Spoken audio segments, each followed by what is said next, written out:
Hello, everybody. Hello, hello. I hope you're all having a wonderful day today.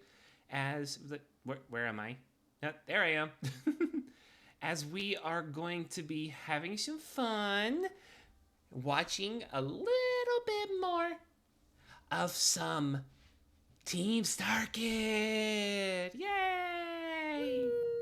And as always, we are joined by the wonderful E-Sites. Hello, creatures. Yeah, speaking of creatures, how dare you come into my chat and say you've been subscribed for 4 months? Holy freaking cow. I Sites. have been. Why are you so Today nice? is my today is the 4 month anniversary of me being subscribed Oh, to you. oh, Sides, you're awesome. You know that? You're an awesome friend. I give you all my money. No, bad. Not all your money, just some. All my money are belong to Ember. I, I, I, no, don't do the hard ice. That was bad of me. Do the blush. It's been a while since I've been able to fully watch. I see new redeems to touch. Yeah, there's new redeems, Ava. But how you doing? Or no, Kay. Hello, Kay. How are you? There's been a few edits here and there. Thank you guys for the edits. And I do see Radio coming in with the first and the Daily Flame. So thank you for that. And I saw you had to lurk to finish school, classwork, so don't worry. And then Sides come in with the Daily Flame, 69 of them. Nice. Nice. Nice. And hello, Kay, with the Daily Flame. With 30, that's really good too. But yes, today's goal is for us to have a little bit more fun. Oh, I just realized you have a humongous Fugi showing. You're as big as I am right now. Come on, work with me. I am become big. You am become big, yes. And exactly. All right, now let me turn on the main monitor. There we go. As we are here for Nightmare Time 2.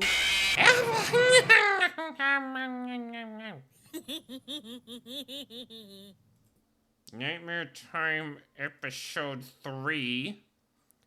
Daddy and Killer Track are the two parts of this one. Yeah. Killer Track is going to wound me so much. Yeah, that one holds a special place in your heart. It does. It holds a special place in my heart. And honestly, for most people who are in like the Hatchetfield fandom, for most of those people, it holds a special place in their heart too, for a very specific scene that decided to not even kiss the brick before the brick got thrown at us. Oh no. I don't like how that sounds. But without the further ado, that one was not me. No, that was Sides. That seems to be chat's favorite redeem. They save up 1,000 channel points just to do the FNAF Freddy jump scare. It's the only reason it's still around is because everybody loves it. I already have VIP, so it's not like I have anything Chat, else she missed where I hit the 80 streak? Wait, what? Radio's been here for 80 streams? What the heck? Got it. I'm only gonna stream like twice a week for the next month, month and a half to slow you down. Radio, I'm gonna need you to miss a stream, please. Why? So you can be first? Yes, I want to be first to 100. Well, how about we first see that we have 372 followers of the channel right now? Woo! We are 18 away from 400. I was not expecting this for another 2 months. What the hell, guys? What the hell? I thought it was going to be like, oh, we hit 400 about halfway through the year, and then like struggle to get the last 100, and then be like a special follow-a-thon and around Christmas time again, just so we could try to get to 500 by end of year. But the way this is going, you may actually hit 500 soon, or by the end of the year. Uh-oh. Oh no, Radio's pulled out a knife. You'll never win, Sides. That 100 stream streak will be mine. It's better than another Chatter and Cat stream that's over 200? Holy cow! I didn't even know the stream streak hasn't even been going on that long. What the heck? I'm surprised these hooligans even want to watch me for more than 5. So, but hey, they're the ones who want to be nice and come around to every stream. Though I think sometimes it's just so you can keep the streak going. I'm about 120 with Mariah. Well, that makes sense. That's Mariah. All right, so while ads are about to start, we'll go ahead and get through the intro portion, because I like watching the intro while y'all are in ads, so that those in the ads don't miss anything. But yeah, I've personally seen 2,500 stream streak. What did they do? Stream 3 times a day? Dang. That's ridiculous. That seems like a lot. That's a lot. That's really high. Okay, back to my lurk to finish my elaboration notes for my presentation. All right, have a good lurk. Have a good lurk, Radio. Focus on school. Yes, schoolwork, very important. Make sure you do schoolwork. All right, anyway, with the end of this song on Spotify, even though Sagittarius is such a good song, we are going to watch the intro. And I make sure that the sound is coming through on the VOD end of things.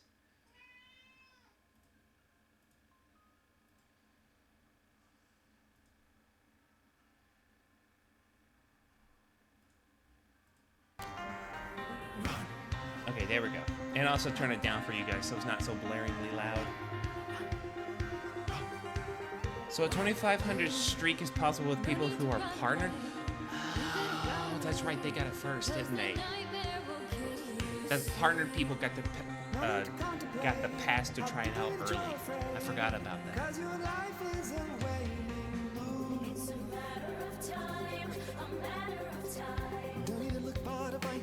Every story you tell, we're in pursuit. It's all in your mind. It's all in your mind. Look behind you. Hey, what was that? Boo. Oh, hey, it was the guy from the chastity camp. Close your eyes if you doze off. Hold your breath so I feel you. The trail of tears that you will leave me. He's meowing again as always. Granted, I can't blame him. I did get home at like right before stream, so he hasn't had a lot of time to play around yet.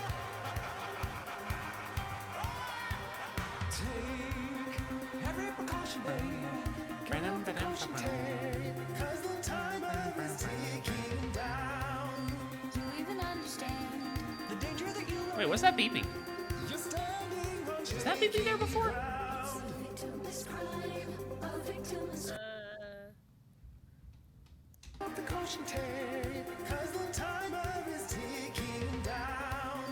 Yeah, this beeping right in this section.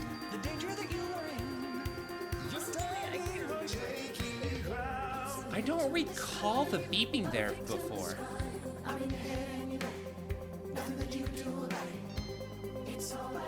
I wonder if it ties into the 2 stories for today. or if I'm just losing the hell it. you stop the song for? I'm in a hurry. Oh, hey! That was new. Yeah, that was definitely new. Oh, yeah. I'm guessing that's something probably related to, like, Daddy or something. It's gonna be related to Okay. Time is gonna get you. Just run away if you want, if you dare. The nightmare's gonna get you. Just run away if you want, if you dare. Oh, they've got a good voice. I like that. Just run away if you want, if you dare. Daddy's gonna get you. You can run if I don't catch you. But the nightmare time already caught you. It's caught you once before, and now it's caught you again, because this is season 2. Let me continue a little bit further. As we are in episode 3, part 1, Daddy. Which, it's interesting that it's got a bunch of cracks in the title. I don't think any of them have had, like, effects like that before, have they? They have had effects on them, just not this specific effect. Oh, okay. And I've caught you, Axel. I'm going to hold you for a bit so I can pet you. Because I know this isn't what you wanted, but this is what you're getting. Because I know what you want. You want to go outside. That's what you want, but you're not getting that. What is this series about? Sides, you can do a better description of it than I can. So, can you describe what Nightmare Time is about? Okay, so Nightmare Time is a side series connected to a series of musicals by Team StarKid known as the Hatchetfield series, because it all takes within the fictional town of Hatchetfield, Michigan. And so basically what Nightmare Time is doing like a bunch of little like side stories. You can kind of think of them sort of like Twilight Zone episodes, where it's like, well, yes, you might like spooky things are gonna happen in them. They're not exactly all connected and stuff. Well, I mean, like, they are more connected than Twilight Zone episodes because all the characters are going to be the same. Well, not always, but, you know, they all take place within the same town and stuff, so characters are gonna pop up multiple times. And so, sorry, trying to brain. While Twilight Zone had, like, certain scenarios happen, they can happen anywhere in the world, while Nightmare Time is localized around a single town. So while you have a character appearing in, like, something happened to them in one story, that didn't happen in another Nightmare Time, but it's still the same person. Exactly. Yeah. Now, of course, there are some things that are meant to be like, this happens in every timeline. Like, back when we saw the first season, there was an episode story called Time Bastard. And in that, it's implied that what happens to the character Ted in that timeline will eventually happen to him in every timeline. Oh. But yes, exactly, Kay. Twilight Zone with more consistency. Yeah, basically. But it's basically all connected to the Hatchetfield series, which is a grouping of 3 main musicals, 2 seasons of Nightmare Time, and then 1 musical that is more of a side musical that isn't necessary for the plot, but, you know, it's fun to watch. Yes, more things I don't understand because my brain don't work right. Well, luckily for you, if you really want to, like, get the story from the beginning, you can search in, like, on YouTube and stuff, Team StarKid, where we are watching these from, and go watch it yourself. Or, if you would like to go to past reactions, I do have them up on my YouTube VODs channel.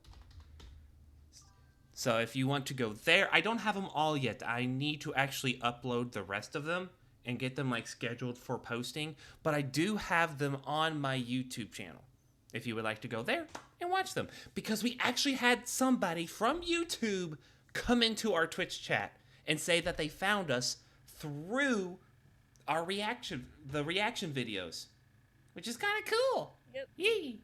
Because people who like StarKid, and specifically people who like the Hatchetfield series, look for any content they can get. They're like junkies because we're constantly craving more because we miss when they were releasing stuff for it.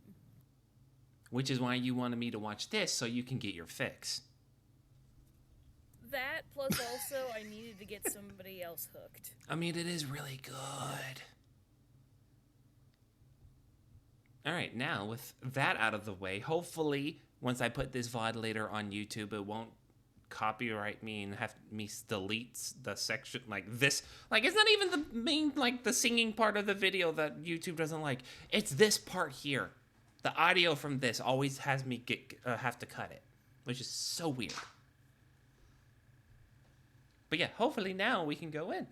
Found it and subbed? Oh, thank you. You didn't have to, but thank you so much. Just viewing it is enough for me.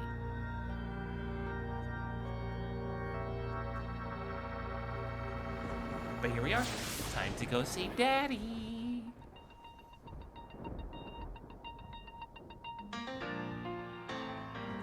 It's also time to turn my phone on vibrate.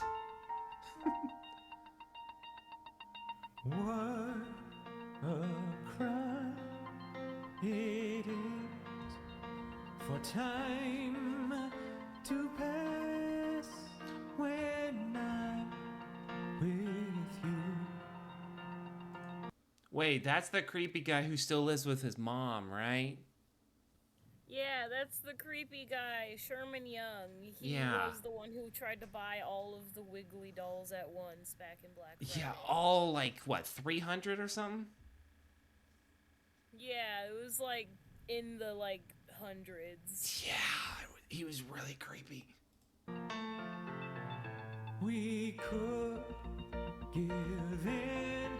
The eyes make me uncomfy. Yeah, just a little bit.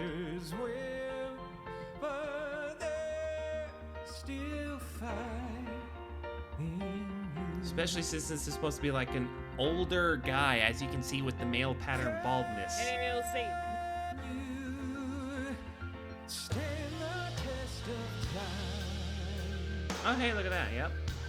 'Cause I'm young at heart, a youthful soul, a teenage boy at my very core. Just take my hand, we'll fight the winds of change. I'm young at heart, a tortured soul. I carry the years, but my heart still grows. It's beating for you. It's Really? Rakdos Headliner. He chose that one? Huh. I mean, I don't know anything about magic, so... Well, he's got, I know for sure it's a death, and I think it's a death and light? Or a black and white deck? Because I think that's supposed to be a white symbol next to the skull, because the skull is obviously going to be black, but you've got like black, white, red, blue, and green as your like 5 colors for magic. It does have haste, which is really good, because that means it can ignore summoning sickness. Come under the control. Oh, so it's a card that you need to pass over to your opponent so you can start milling their deck. Oh, okay. Yeah, because it looks like Echo with the discarded card is a mull ability. Or mill ability. You both are very quiet. It's hard to hear? Really? Oh? Let's see. Where is my audio? Audio check. Audio check. I am blasting at the maximum, so I don't know why I'm quiet. All right, change over to Discord. Okay, E sides, please speak. All right, I can. Yeah, I can definitely. I can definitely turn you up, Rowan. Hold on, let me turn you up. Like, that should be good. I think I had it turned down the last time because Fuse likes to yell into his. So yeah. Oh yeah, Fuse can be loud. Yeah. You both. It's hard to hear Ember, and I can't hear the other one. I forgot name. Sorry. In chat, they are E-sides. In my Discord, they are Fog. They go by the name Rowan. And they don't really care for I go by many names. They don't really care for the southern accent all that much, but I do like to do it every once in a while to torment them. Death and torture. See, they don't like it. Can I call them Ro? Is that good with you, Sites? Yeah, that's totally fine with me. There you go. You're good to go. Row, row, row your boat. Sorry, I won't do that. That's actually kind of funny because I actually do sometimes say I'm rowing my boat. Also, it looks like I had both YouTube audio channels going, so maybe the music was blasting over us.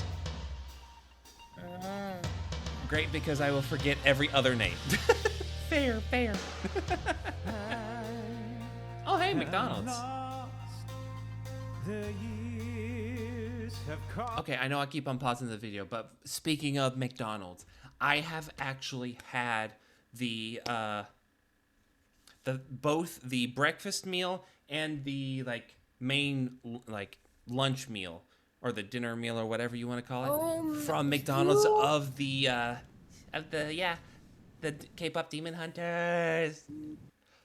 You are so lucky. Yeah. I don't even care about the meals that much. I just need the Saja Boys cards. Oh, are you talking about the Saja Boys card where it has all of them with the glittering background in the back? Because I got that one today. Well, I mean, I would specifically want whichever one has Baby Saja on it, or all of the ones that have Baby Saja on it. If there's multiples, you're a fan of Baby. Yes, he is my favorite. I can't tell if I want to be him or be with him. Maybe both. Hey, that's exactly how I feel about Zoe. I hate that I don't have Zoe yet, but... But yeah. But we're still breathing air. Oh my gosh, are the Care Bears the stand-in for the 5 Lords of Dark? Oh no. When you laugh, you know that means I'm right. My voice still rings, your eyes still blink, you still lay down your head. Can we stand the test of time? 'Cause we're still the same inside. I'm young at heart. Oh, that is just weird. Yeah. Not me just noticing the bald spot. Yeah, I mean, well, it is a bald cap. Or, not cap, but balding cap. They still got the hair, but yeah, the middle section is completely gone. They just combed over as much as they could for comedic effect. Yeah. Full soul, a teenage boy at my very core. Just take my Did they take a Sharpie to their chest to show us if it was body hair? I think she did. Also, they put the grippers on for free. Or no, they put the grippers out for free. Also, I don't know why, but specifically when you had paused it a moment ago, I don't know why, but the rubber duck almost looked like it had been photoshopped in. Oh, that's because it was. Oh. Yeah, that wasn't a real rubber duck. Like, that is 100% a, like, in-post placed duck. Okay. Yeah, you can even, well, at least on my end, because I'm, like, a wider screen than what it is on stream. But yeah, like, for me, you can see, like, the distortedness of the rubber duck. Yeah.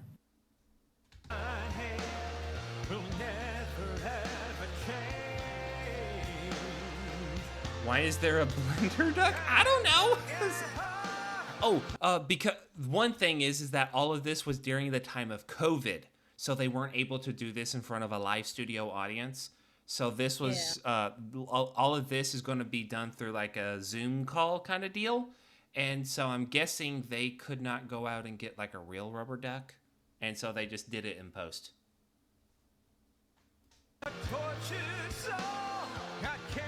Because this video itself is pretty old. Yeah, 3 years ago. So actually, no, that was out of COVID by that point, I think, wasn't it? Well, you have to think that perhaps the like anniversary of the video's release hasn't happened yet. Oh, good point, good point.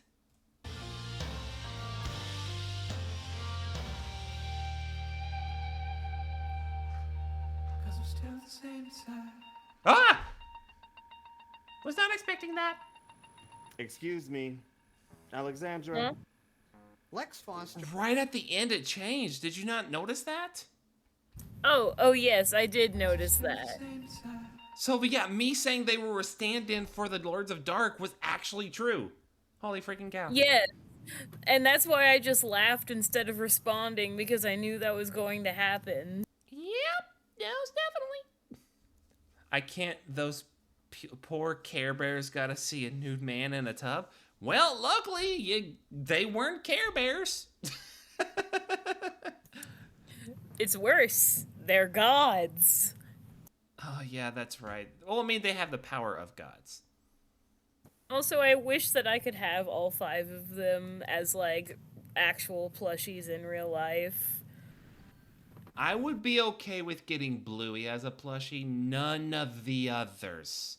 I mean, you got Goatman, Why? weird tentacle face, guy with just a mouth, and guy with just an eye.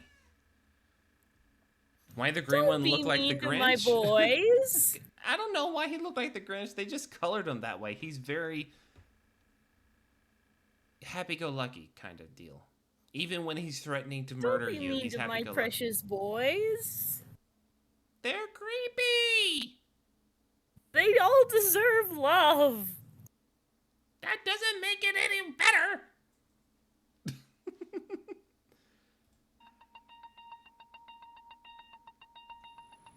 Excuse me, Alexandra. Lex Foster looks up to find her boss, Frank Pricely, glaring down at her. What? Could you at least pretend to be working? I'm at the check. Wait, this is the manager and the worker during the Black Friday sale at 1. Yeah, Lex. Oh, yeah. Okay, so you know Hannah's older sister? Yeah, I'm understanding where we are in the continuity of the story. Okay. Yeah. They have They're the looks at only Toy a Zone. insane person. Or sorry, let me read this real quick. They have the looks only a cynically insane person could have. Yep. Yeah, they do. Hello. All right, now what were you saying? I was saying, yes, we are at Toy Zone. It's where Lex works, and this is Frank Pricely. He will be our main character for this story. Oh, he gets the creepiness. Good on him. Out counter, Frank. Who do you want me to check out? She motions to the pitifully empty toy store. Well, maybe there's a reason. Autocorrect changed love to have. They look through the Oh, window, and what do they see? You.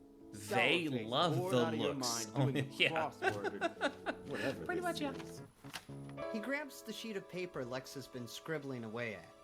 His heart sinks when he sees it. A job application? Uh-oh.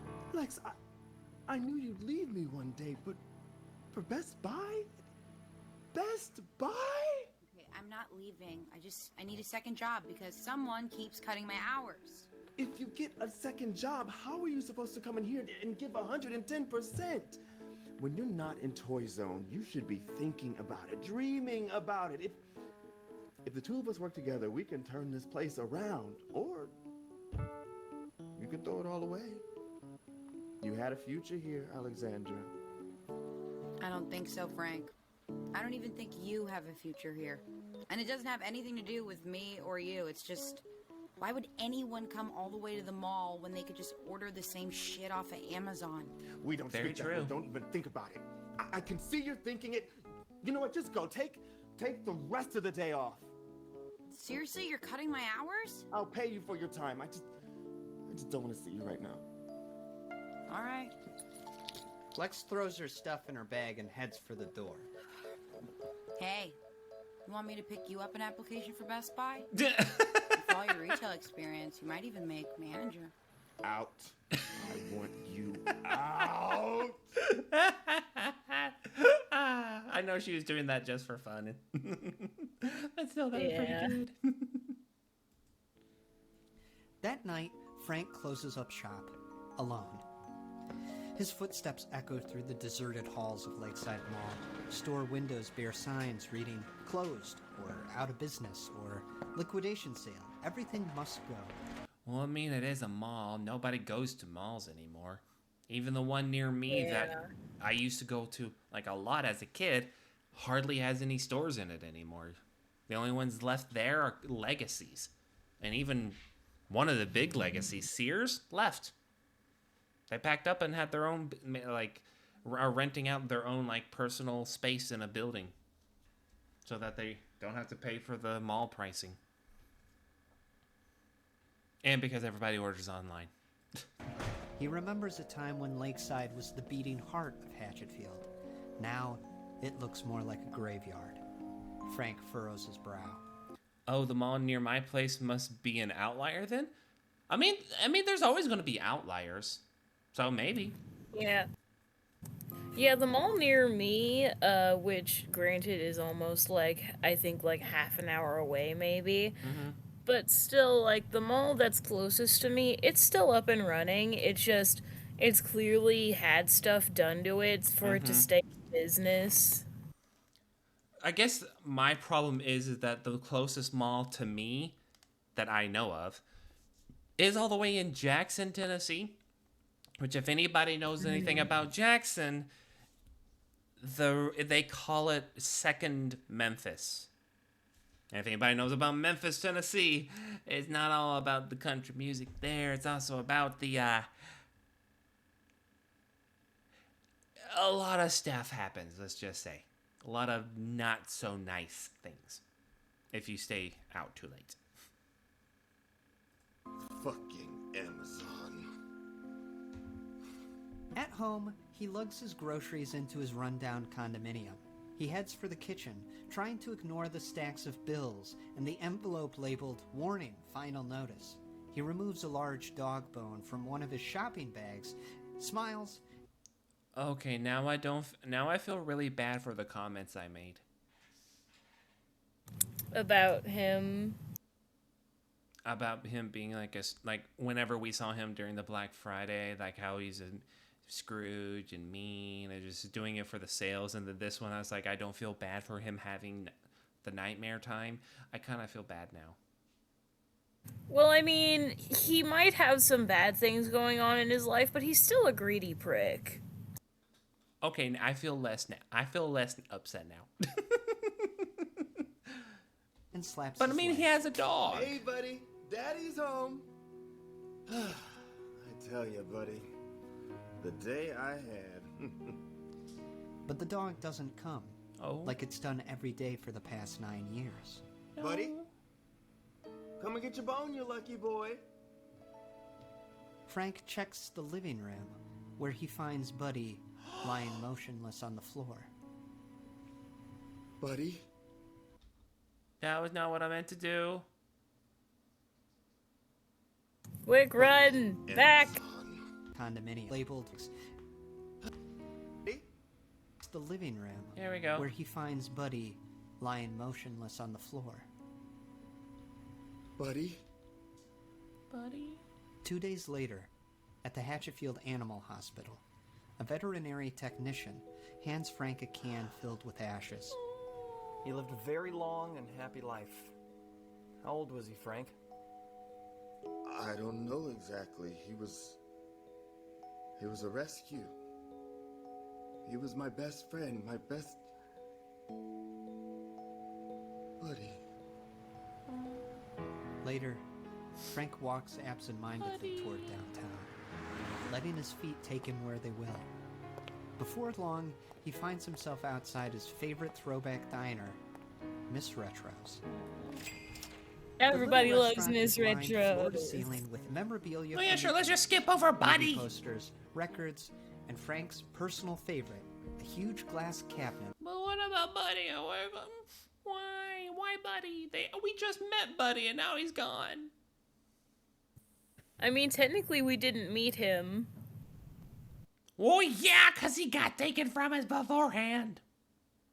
We never got the chance. It's implied that the dog was very old, so, like, animals can't live forever.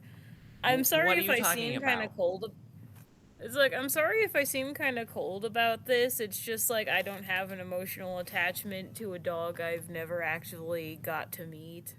What are you talking about? Pets will live forever. Dogs and cats do not die. My boys will not die. They'll live past me. Of vintage toys. He admires a miniature lime green fortress with childlike wonder. An original Castle Grayskull, released in 1982. It set the standard. Grayskull? Yep. By the power of Grayskull! Ah! Yeah. I love the idea of Miss Retro's diner, cause of like I love the look of the 80s, and I actually grew up on a lot of like 80s and 90s TV shows like He-Man, She-Ra, G.I. Joe, that kind of stuff. Yeah, so did I. Well, that's because you were actively a kid back in the 80s. Squeeze me. I was born in 91. Oh, wait, right. I'm sorry. My brain short-circuited, and I forgot that the 80s was, friggin' 40 years ago. Yeah, I was... This is what I get for hanging out with kids in their late teens, early 20s. Hey! It's not my fault my brain sometimes still thinks it's 2017. Oh, trust me, sometimes my brain thinks it's still like the early 2000s. For all future play sets, no missing pieces. It's even got the battle cannon. Very impressive. The owner of Miss Retro steps out from behind the counter, smiling and wiping her hands on her apron. Wow, you sure know your toys. That I do, Miss Holloway. Hey, Frank. What'll it be? The usual? No, I'm fine. I was just in the neighborhood, and I really don't know why I came in. Is everything okay, Frank? Silverware clinks. Miss Holloway sits across from Frank as he finishes a slice of cherry pie. On the TV in the corner, an old toy commercial from the... A lot of cutaways happening this episode. Like little snippets of clips. I like that. That's actually pretty cool. 80s shows kids But also, playing do you with plastic. remember Miss Holloway? Yeah, she's the one who is also a witch. Yeah, she's the one who helped Hannah back during Nightmare Time 1. Yeah. The one who helped through the trees of people who we found out were people who were accused of witchcraft and Yeah. hung, planted in the ground, and then trees sprouted up where they were buried. And so their magic was in the trees, but when they got cut down and went into the ground, and whenever you planted crops or something there, it got good crops. And could make birds. And then you get magic weed that makes the bird smart. Yeah, exactly. It turns the bird smart and psychic. Armor-clad dinosaurs. Frank smiles and motions to the screen. Those were the good old days. The golden age of toys. I had them all. The garbage men, the cowboys. Yeah, when toys didn't break apart so easily because they're made from cheap plastic. Lobsters, lobsters for hire. My mom and dad gave me an earful. Frankie, you're wasting your money. They had all these plans for me, and all I wanted to do was work in a toy store. Guess I disappointed them. They were hard people. But they loved you. I know that now. But when they died, I was more interested in proving them wrong. They left me some money, so I bought Toy Zone. On July 1st, 1996, when the doors opened, it was my store. Happiest day of my life. And it all went downhill from there. I heard Lakeside was in trouble. Is it really that bad? No one's coming in? Oh, someone is. The next morning, Frank slides open Toy Zone's security gate to find Good morning, Mr. Priestley. Sherman Young, his last loyal customer. Hi, Sherman. Come on in, Sherman. The man rushes in, throwing up his arms. At last, the pearly gates have opened. Huzzah! So, what do you got for me today, Frank? From behind the counter, Frank takes out a cardboard box. They came in this morning. You're lucky, Sherman. You beat the rush. I expect these little guys to fly off the shelves. No, you don't. Tease me, Frank. Let me see them. Straight from the gumdrop forest, swooping down from the sweet top tree, it's the Sugar Gliders. Wave 4, baby. From the box, Frank whips out a collection of adorable, brightly colored figures. Shuggies! Frank presents each of the toys with a showman's flourish. We got the heroic Rainbow Heart, the playful Skip Doodle, and that grumpy old curmudgeon, Soggy Tail. Yeah. Yeah, it sounds like he's describing, like, knockoff Care Bears. Oh, it's very clearly meant to be like a nod or a knockoff of Care Bears. Yeah.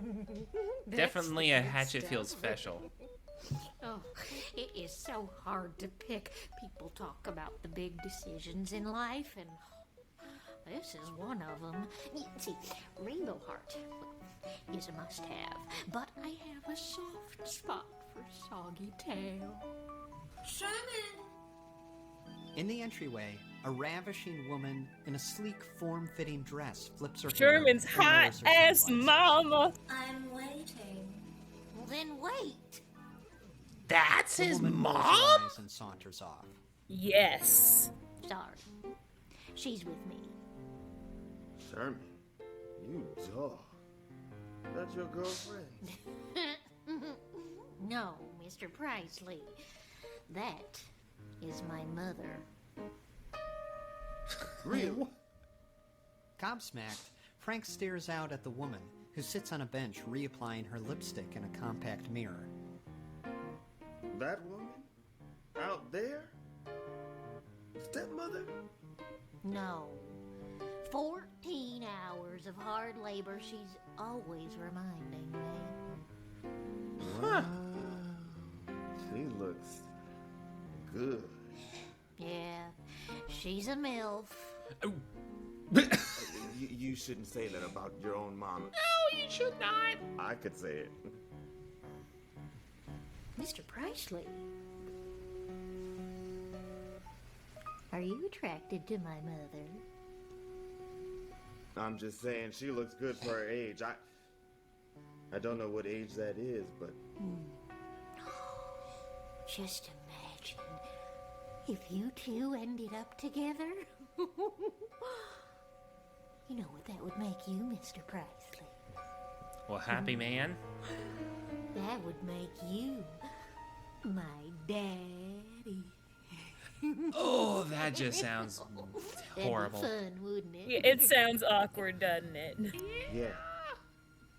Well, I mean, she's all alone in the world. Don't know why. She's loaded. Oh, you don't say. Loaded? Yeah. How do you think I afford all these toys?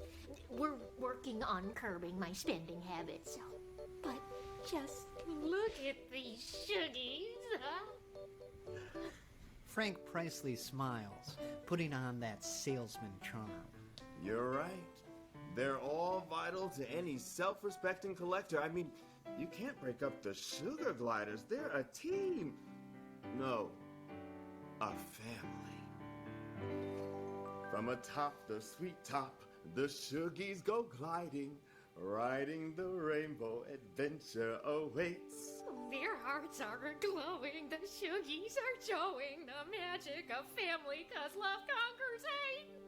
That sounds exactly like the Care Bear song. Soaring above. Sugies are riding on skin flaps of love. At least the same rhythm. Oh, what the hell? I'll get them all. Like I said, it's clearly meant to be like Frank their scans the version of final Care item Bears. in a Yeah. mound of packages. So that's all the dolls in Wave 4. The Sugarmobile and the Sugar Copter, the Sweet Top playset, and last but not least, Count No Good and his No Good Goons. Your total comes to $397.27. Sherman's mother stands at the register, frowning. Sherman, what have you done? Don't shame me. How old is I Sherman? could never say no to that face. Yes. Best MILF ever. She takes out her wallet while Sherman snatches up the toys and runs from the store. Well, I sent him in with explicit instructions, one toy, and here I am walking away with $400 worth of flying squirrels. You're quite a salesman, Mr. Presley. Hey, if you got the money and it makes you happy, why not? It was something to see. You were so full of life. I've been missing that kind of passion. Here you are. She hands him a stack of bills. Oops, it's only 400. You gave me an extra. Consider it a tip. Hey, yo. This isn't really that kind of place. Well, then you simply must let me have you for dinner. Would Friday at 7 o'clock work? I don't want to impose. Please. Sherman talks about you all the time. Mr. Prisley, Mr. Prisley. I feel like you're part of the family already. My address is 13 Conifer Lane. In Pinebrook? Where else? Remember, 7 o'clock. Don't keep me waiting. That Friday night, Frank's junky Ford Taurus pulls up to the towering iron gate surrounding 13 Conifer Lane. He rolls down his window and presses the intercom. Hi, Frank Priceley. I'm here for dinner. The intercom crackles and the gate screeches open. I'm Frank here for guides his dinner. car through the estate's winding driveway Oh, to a wow. monolithic stone mansion. He gapes up at it. Loaded, huh? I'll say. When Frank rings the bell, the double doors are opened by an impossibly tall man in a tuxedo. What the heck? He's gaunt and ghost white. He glares. Is that a person or is that a skeleton? I mean, it looks like. I mean, seriously, I think I have. I don't think I've seen bones that white before. I mean, like it's even got the dark sunken in eyes, like a skull. It is meant to be a person. Does he also work for the Addams family or have a cousin there?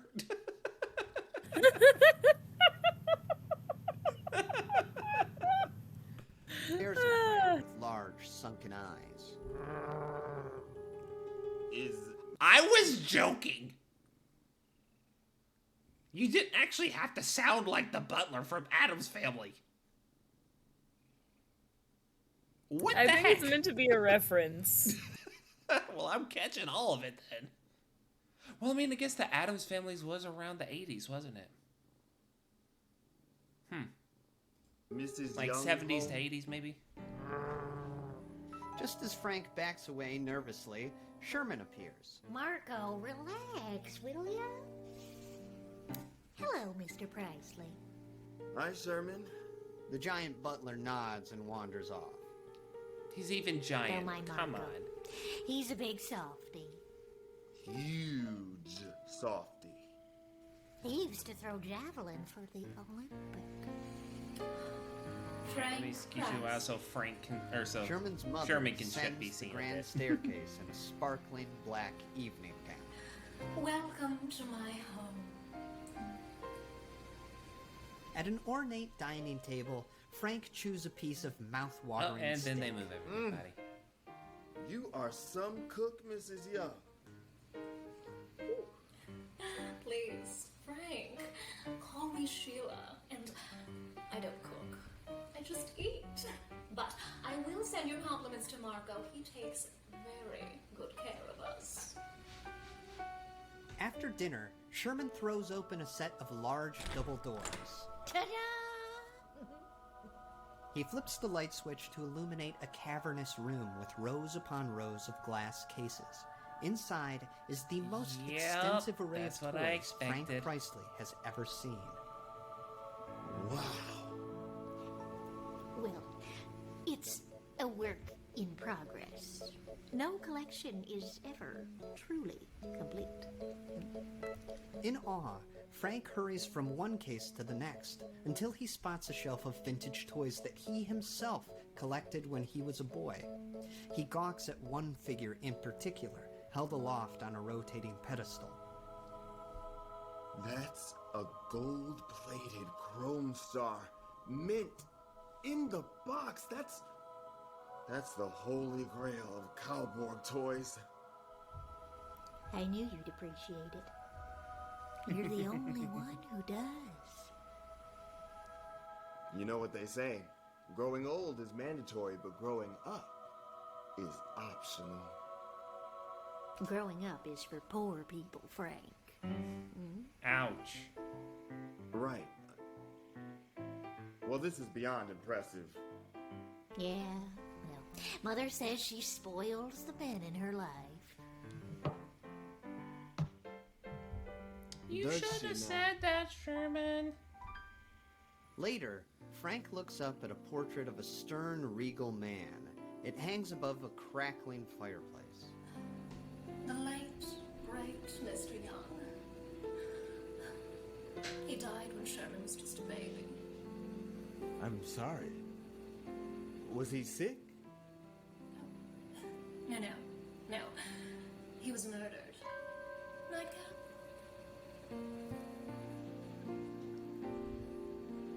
Wait, hold on. No, you don't just... No, don't you dare skip past that. You just said he was murdered. And now you're going to skip over it like it's nothing. You can't be doing She's that, had lady. plenty of time to mourn. Yeah, but it's like murdered? And then like, no, he was murdered. Would you like a nightcap? Then, you know, you don't do that. Like, don't leave the man hanging.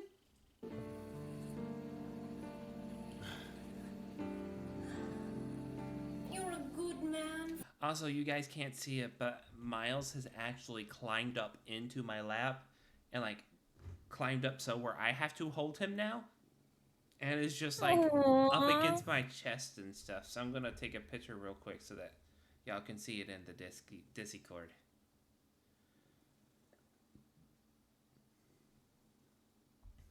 Oh, and I want to show. Frank Priestley. My son adores you. And I have to admit, I've become quite a fan myself. Hey, you're not so bad yourself. Frank, I may not look it, but I'm too old for games. We both are. I have this big house and all this money, and no one to share it with. I'll take it. Yes, there's Sherman, but he can't quench all of my desires. Which is why I propose a partnership. Partnership. To put it bluntly, Frank, I want to marry you. Marry me. That was, sudden. That's also the wrong button.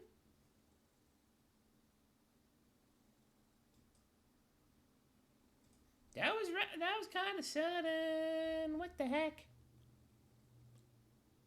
I think you need to back up a little bit more. In business, which is why Yeah, but holy freaking cow. What was so quick? Jumping from like, hey, I know I just now started talking to you. Why don't you come over for dinner? I want to marry you. What kind of jump in logic is that? Like, I know people say, like, take me out to dinner first, but I don't think it's, like, meant to be literally. I propose a partnership. Partnership. To put it bluntly, Frank, I want to marry you. Marry me? You just met me. Exactly. I don't believe in any of that soulmates or naive foolishness. A marriage is a mutually beneficial contract between two parties. Besides, I could use a man around the house. Look, I know the mall is about to be shuttered. And where does that leave Toy Zone? Together with your business skills and my resources, we can ensure that Lakeside stays open forever. So, what do you say, Frank? Are we in business? Ooh, playing at the heartstrings. Wedding bells ring. Frank and Sheila run Oh, he down actually the said church yes. steps Oh, boy. and slide into the back of a limousine. Tin cans clatter behind the car as they drive off to the airport and their new life together as husband and wife. Weeks later, yay, Frank congrats. Young Priceley, decked out in a $6,000 suit, strolls through the door of Miss Retro's Throwback Diner. So the rumors are true. Frank Priceley's off the market. Gonna be a lot of broken hearts around town. I doubt. What can I say? Sheila made me an offer I couldn't refuse. At the bar, across from Miss Holloway, Frank swallows a mouthful of pie. Honeymoon was something else. Don't know why Sherman had to tag along. Sheila babies him. That's the problem. Well, Daddy's gonna put a stop to that. His toy collection's big enough. Uh-oh. Let me get this straight. We got a parent who doesn't approve of his son collecting toys. Where have I heard that before? There's a big difference between me and him. I scraped and saved for every toy I bought. Sherman is spoiled. Rotten. Later, Frank kicks back in his chair as workers replace Toy Zone's ratty old carpet and give the walls a fresh coat of paint. So now that you're rich, can I get a raise? Raise? What happened to your promising career at Best Buy? All the positions are filled. Your dazzling resume didn't catch their eye? Okay, forget it. I believe people get what they deserve. So, I will give you that raise, Alexandra, when you prove to me that you deserve it. Whatever. She walks off. Frank smiles. I'm a disciplined daddy. The next day, Frank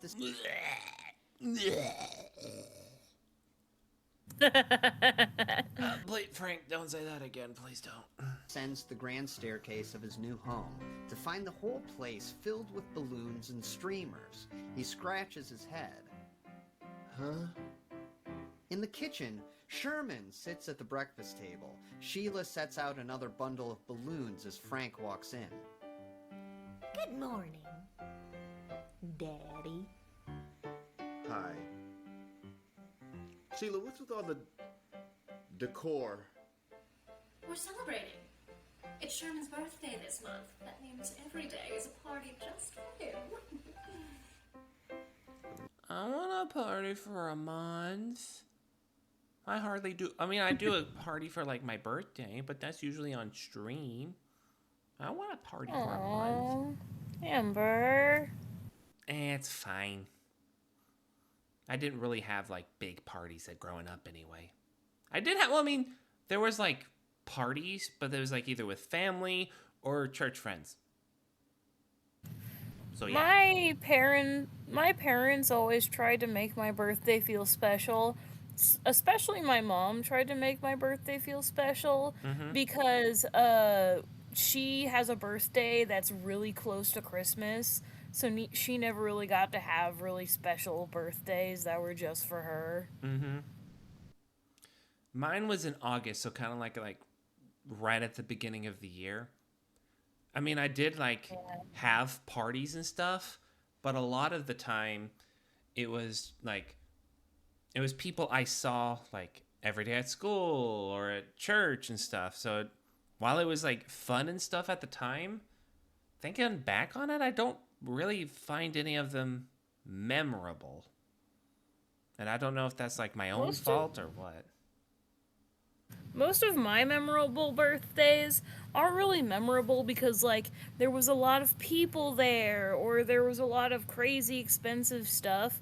It's normally just the fact that people showed up in general. Like, literally, one of my favorite birthdays ever was just the fact that my mom made me a taco cake, which was like a cake made out of like taco stuff. And the fact that I got to go with myself and a couple of my really close friends to go watch the horses at the farm that was just up the road from the house I was living in at the time. I think the main reason why I don't think I have any memorable ones is because I think I forced myself into the stereotype where like boys have fun, rowdy birthdays. They don't really like do much. Like they play games. They like go crazy. They don't really like do stuff for to be remembered. It's just to have fun with the boys and stuff like that. Yeah, that's fair. Yes, actually, I hear you. I hear you. You start meowing any louder, everyone will hear you. Rich people. How'd you turn in, Sherman? 41.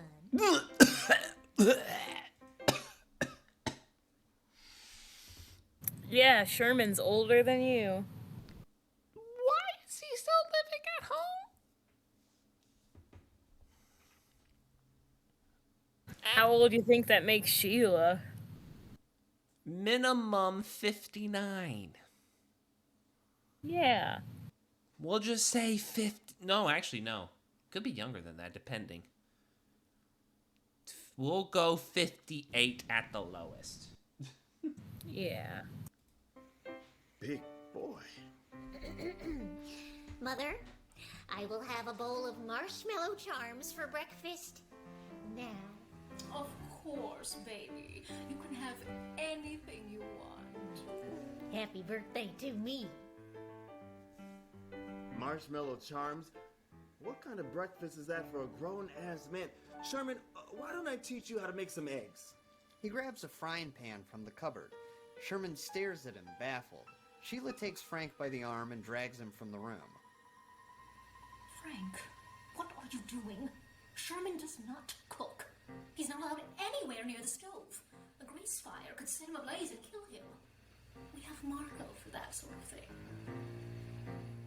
Don't you think it's our job as parents to prepare Sherman to survive on his own? There's gonna be a day when we're both gone. I'm not going anywhere. Now give him the cereal. All right. He pours a bowl of marshmallow charms and drops it in front of Sherman. Here, enjoy.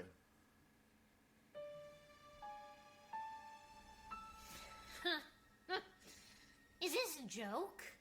I can't eat that. I'm Nice. glad you agree, because that is a bowl of sugar, and you're kind of getting up there, pal. God, Frank, what are you doing? You just gave it to him straight out of the box? What should I have done, Sheila? He can't eat the crunchy pieces. What? You mean the cereal? He has very weak teeth. He'll break them on these. Pick out the hard pieces and throw them away. Usually Marco does this, but now you're going to. Are you serious? Yes! Unless you want to see me furious, you'll fix the damn cereal. Frank opens his mouth, ready to lay down the law, then relents. Because he knows who pays the Okay. bills. Your house, your rules. After 20 minutes of rummaging through cereal, removing crunchy pieces, Frank plops a bowl in front of Sherman. Ember. Mm-hmm. You can obviously continue watching, but I probably won't be able to respond for a moment. I'm gonna go use the bathroom, and I'm pretty sure I'm gonna have to watch my baby brother while Dad goes and picks up my mom for a bit. That's fair, that's fair.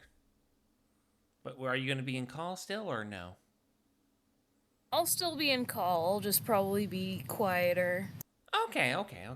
That's fair, Daddy? Sherman begins scarfing it down. Sheila. Did Sherman kill his... No, because Sherman was a baby when he died. So never mind, that can't be true. Runs a hand down Frank's back, nuzzling her head against his shoulder. I'm sorry I was harsh, Frank, but you have to understand. He's my son. I'd do anything to make him happy. I get it. Sherman can eat all the garbage he wants, and when his body falls apart, you got plenty of money to fix it. I'm so glad you understand. See? We're all getting along so beautifully.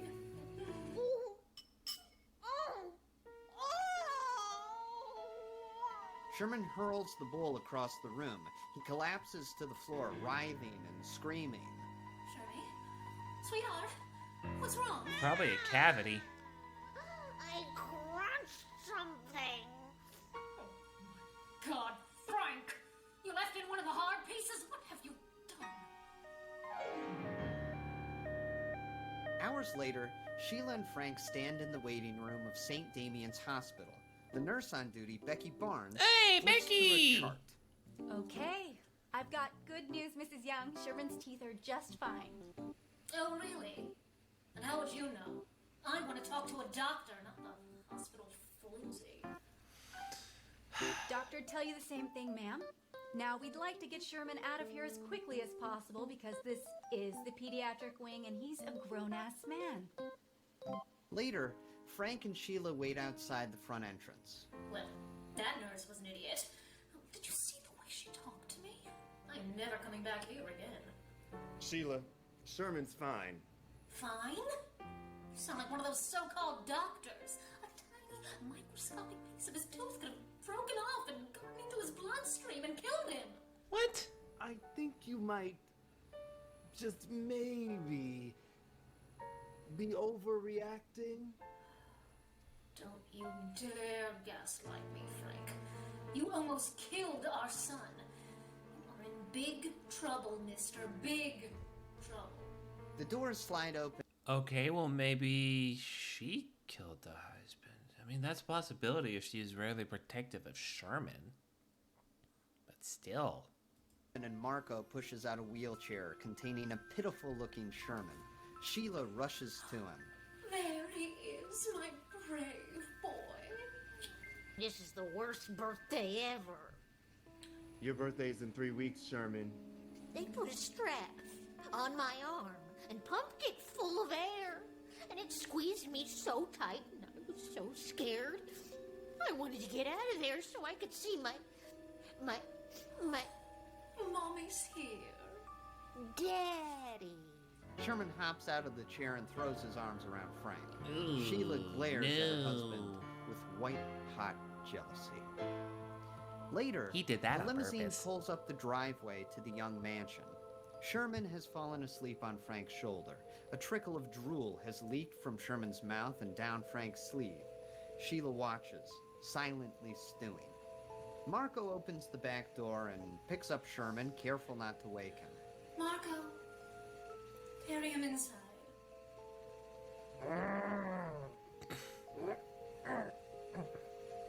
They go. Sheila lights a cigarette and rounds on her husband.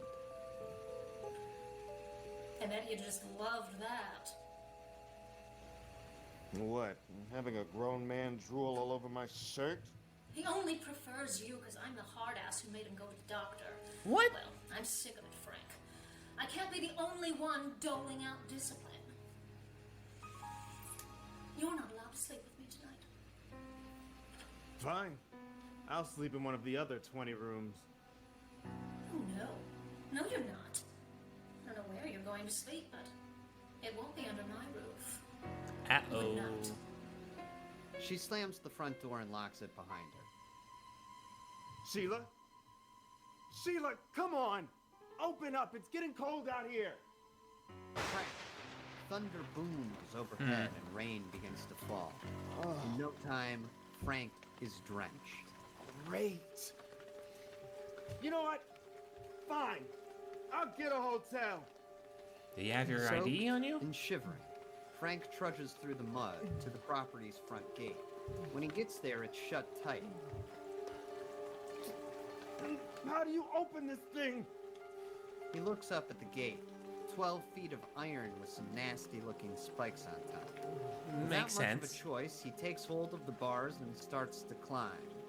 He gets halfway up when his foot slips, and he crashes back down to the ground. God damn it! Later, Frank sits huddled beneath a tree, trying and failing to stay dry. He coughs and shudders. I can't feel my hands. I can't feel my hands. How cold is that rain? Frank looks back to the mansion. He circles the perimeter, trying all the windows on the ground floor. They're locked and barred, every one. He looks up to a balcony on the third floor, Sherman's bedroom. He grabs a gutter and starts to climb. Inside, Sherman is awoken by the sound of knocking. He bolts up in bed. Peter Pan? Sherman rushes for the balcony doors, where he finds a dripping, worn-out Frank. Sherman, open up. No, it's just my daddy. Sherman unlocks the doors and cracks them enough to peek his head out. Oh, thank God. Let me in. I don't know. Mother left you out there for a reason. She'd be pretty PO'd if I let you back in. Get the fuck out of my way. Frank plows past Sherman. He storms down the hallway, fuming. He kicks open the door to his bedroom. He heads for the closet and starts cramming clothes into a suitcase. As he does, Sheila appears in the doorway, sipping a brandy. Excuse me. What do you think you're doing inside? Packing. Packing? What do you mean packing? Frank opens a drawer and grabs his car keys. Suitcase in hand, he heads downstairs. You think I'm gonna stay here after a stunt like that? Good. I could have died of hypothermia. Oh, now who's overreacting, baby? Baby? Baby? The baby is that 40-year-old man you keep dressed in footy pajamas. You've trapped him in boyhood. You wrapped him in a bubble of toys and sugar cereal. You're so out of touch. You're both so rich, it's turned you into monsters. Your money made you monsters. My money, huh? And what are you going to do without my money? Hmm? You can kiss Toy Zone goodbye. I'll buy Lakeside and tear it down myself. That's where you're wrong, sweetheart. Cause when I divorce your ass, I'm gonna take half of all this. Toy Zone's gonna be bigger and better than ever. I'll expand. Open a Toy Depends. Did she have you sign a prenup? Zone in every city and these United States. I like the sound of that. Sherman watches the fight from the sidelines. Frank turns on his heels and heads for the door. See you around, Sheila. My future ex-wife. This partnership is over. Wait for me, Daddy. I'll get my things. You're not coming with me, Sherman. You're weird. And when we split up everything in the divorce, that gold-plated chrome star is mine! Just as Frank puts his hand on the front doorknob, Sheila calls after him. So, you think you can just abandon me and your son? Well, I've got news for you, Frank. No one walks out on Sheila Young! She grabs hold of a lever on the wall and pulls it. Uh-oh. Suddenly, the floor beneath Frank gives way as a trap door flies open. Whoa! Frank slides down a slime-coated tunnel, ancient and stinky. He screams and flails. Yeah, I kind of think. Okay, then so Sheila did falls. kill him. Yeah. Flash! He lands in a flooded underground pit. He spits a mouthful of stale green water.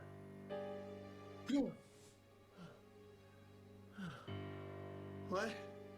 Panicked, Frank finds himself in some sort of ancient catacombs beneath the house. He feels something scurry past his arm. Dozens of furry shapes paddle through the water. Rats! Oh, God! Oh, dear God! A voice echoes down into the subterranean hell. Goodbye, Daddy. The trapdoor closes, and Frank is left down there, in the dark. Yeah, I kind of figured that happened. Sherman comes to his mother, sheepishly. He was a bad daddy, wasn't he, Mother? Yes, baby. Just like... Et tu? Really, gay? Really? Looks like you couldn't help yourself. Everyone does eventually. But it's fine. I'm fine with it. like all the others. Marco! The huge, gaunt man appears from the shadows. Frank Priceley needs to disappear. See to it, will you?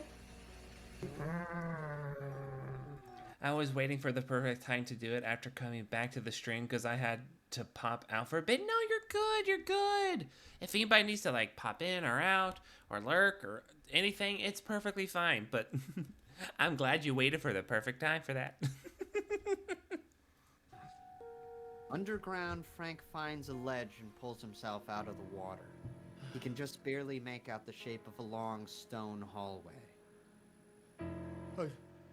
Oh no. Oh, his phone's probably waterlogged, no, so he this probably can't be can't use happening. that It's a nightmare. either. It's a nightmare. Hey, he said the name of the thing. Nightmare. Hey. Clip. Clop. Frank hears shambling footsteps in the dark.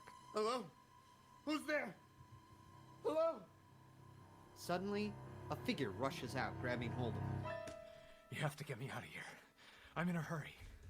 Huh? What? Who are you? My name's Barry Swift. I'm down here for... I don't know how long. I tried to run from her, and that huge man threw a javelin right through my leg.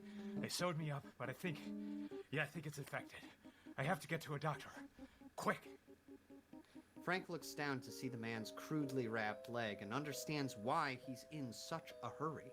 It's caked in dried blood and oozing pus. Ew. Frank does his best to calm the man.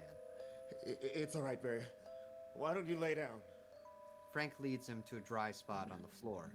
He rips off his jacket, bundles it, and lays it beneath Barry's head. Stay here. I'll try to find a way out. Thank you. And please, hurry. Frank stumbles through the tunnels. He sloshes through a foot of stinking sludge, realizing this must be some forgotten corner of Hatchetfield's sewer system. That's the only thing I can think of. He runs face first into a heavy iron gate. A padlock hangs from the latch. Beyond it, the tunnels link up with the rest of the city's pipes. Frank can even spot light shining down from a manhole. He grabs hold of the so bars and freaking shakes close. them with all his might. Damn it! Damn it! Damn it! He goes limp. He hangs from the bars in utter despair. There's no way out. No way out.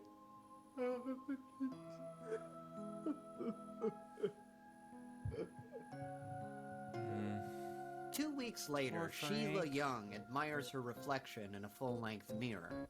She wears a yellow sequin cocktail dress. Tonight is the Hatchetfield Honey Festival, and she plans... Hey, we're back to the Honey Festival. A lot of things seem like a lot of the things this season seems to be revolving around the Honey Festival. plans on turning some heads. She marches to the front door. Sherman dear, I'm going out.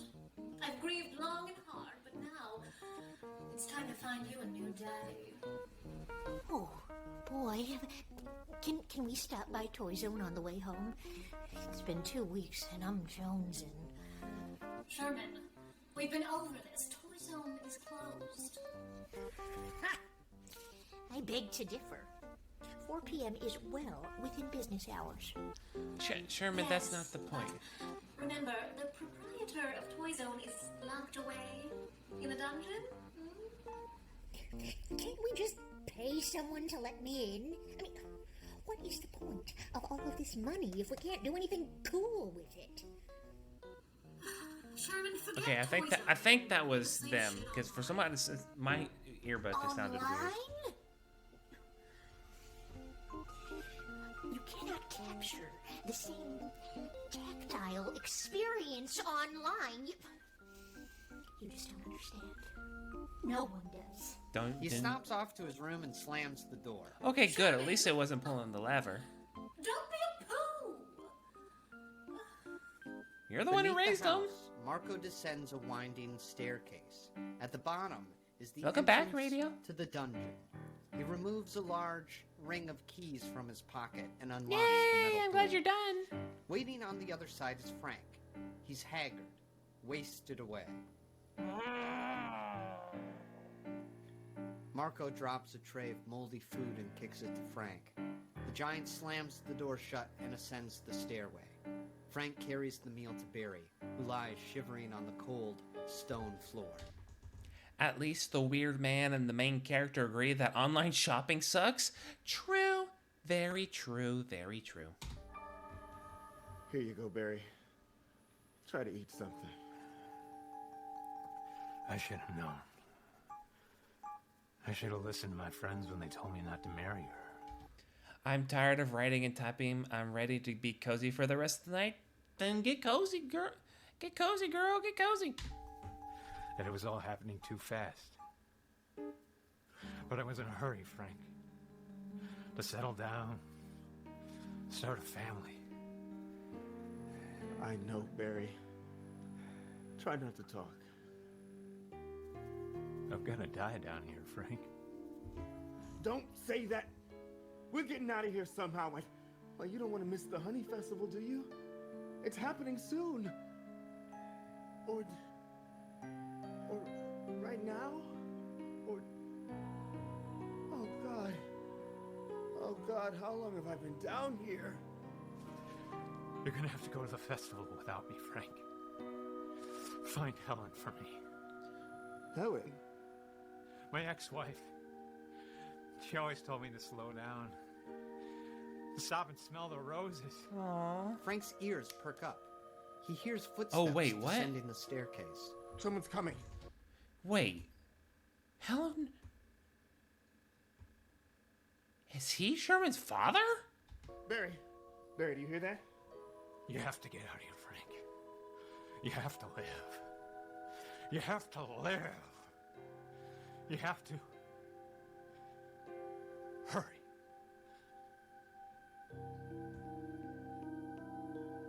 He The can't be dungeon door- Sherman's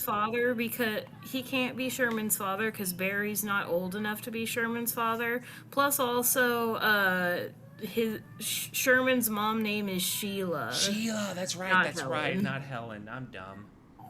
Who's Helen, then? Why does that name sound familiar? I'm pretty sure it's just meant to be a random, like, we gave this character a name, but you're never supposed to actually meet them kind of deal.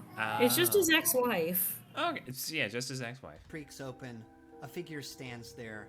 The light from his lantern stings Frank's eyes. It's Sherman. Hello, Mr. Priceley. Sherman? Is that you? My boy. My sweet boy.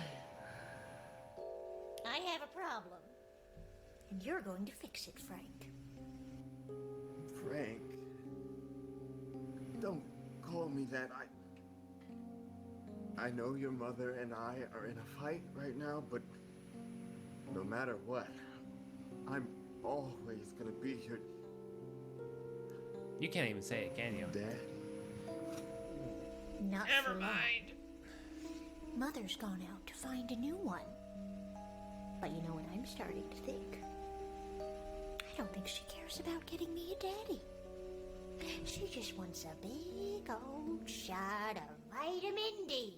She told me to shop online like a fucking millennial. You are 41, so I guess that would make sense. I'll let the comment slide. Online? He's like, sir, you are a millennial. I know, I get my mouth shut. Going to the Yeah. toy store is more than buying things. It's about the weight of the packages in your hands, the smell of fresh plastic. I know. So that is why you are going to tell me how to get into Toy Zone. Sherman, that's impossible. I have a state-of-the-art security system. I need to scan my finger to unlock it. Okay. Now take your finger. Yeah, I was afraid of that. What about mall security? They won't let anyone in but me. Now, if you let me out, I'll take you to Toy Zone. We can go together. What's gonna stop you from running? You tried to leave before. And you said I was weird. You are. You are weird. Just like me. No one understands you like I do, Sherman. I love you. And now you can let me out and we can go to the toy store or you can let me die down here. It's your choice. The only thing you can really do to hurt me is deny me one last chance to hold my son. He opens his arms. Sherman stares at him. After a moment, his lip quivers, and he throws himself at Frank. Oh, Frank, do it. You know what you need to do. Never mind. I was expecting him to throw him in the sewer, run up the stairs, unlock the door. Main character uses gaslight. It was super effective. Exactly. That's my boy, my sweet boy.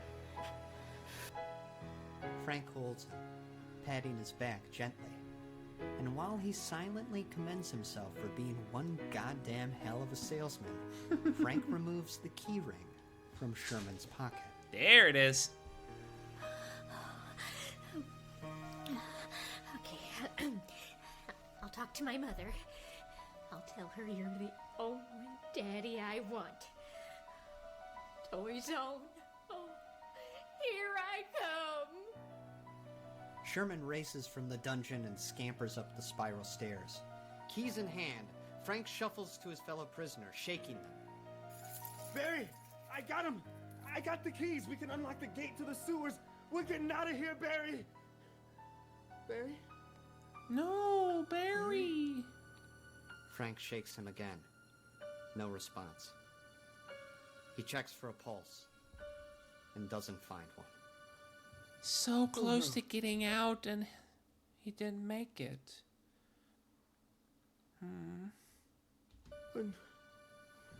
Come on, I'm not gonna let you rot down here.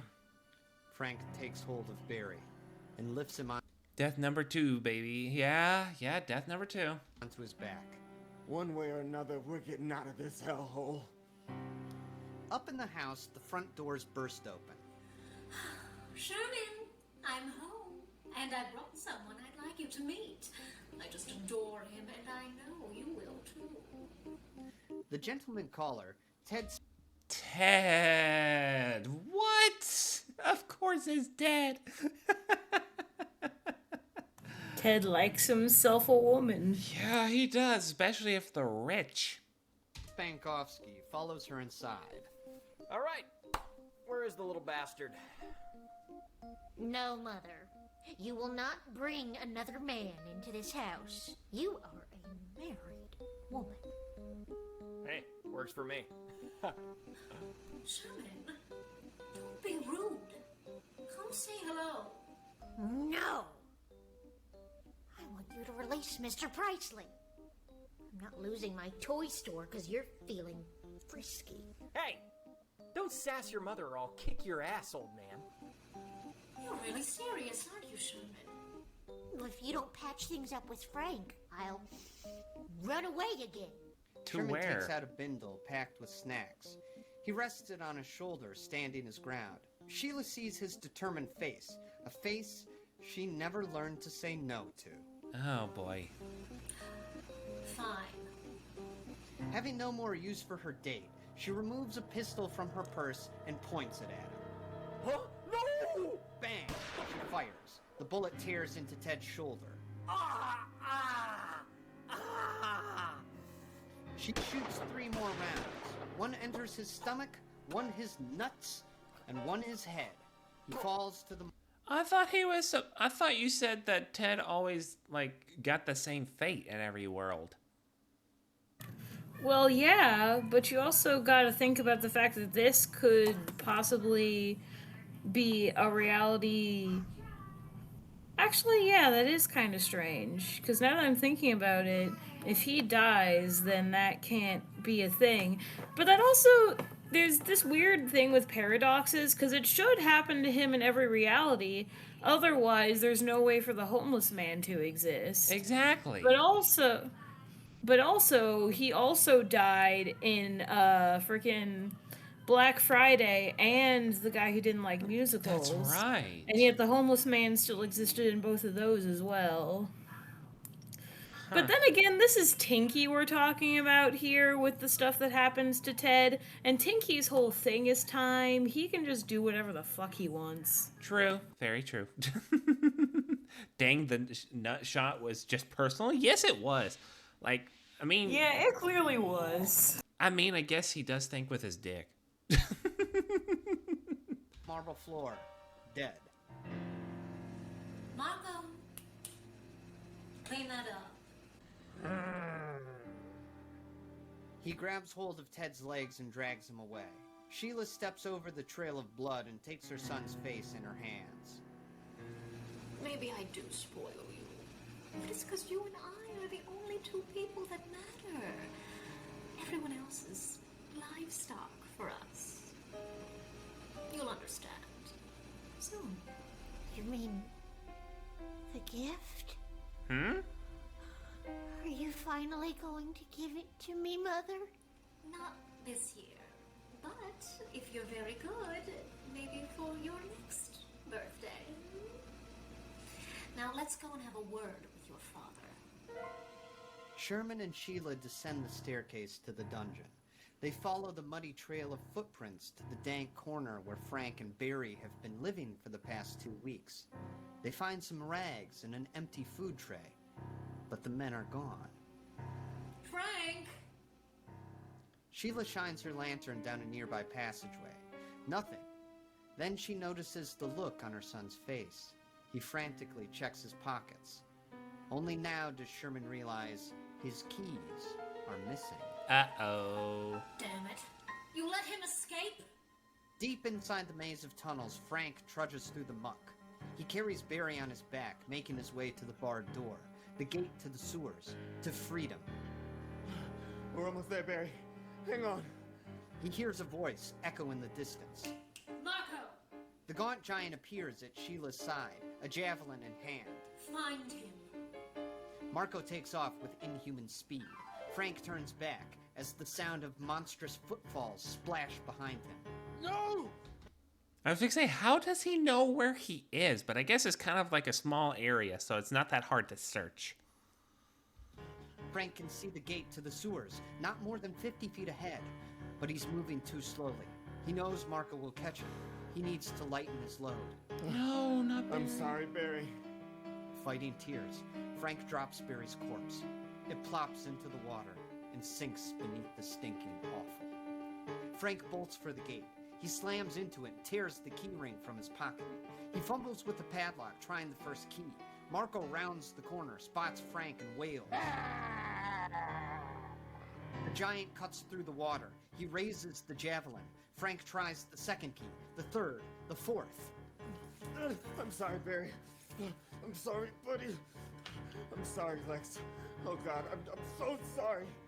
The padlock clanks open. Frank rips the chain and throws open the gate. Whoosh! Something flies past his head. Blood spills into his left eye. The javelin Marco threw grazed his temple.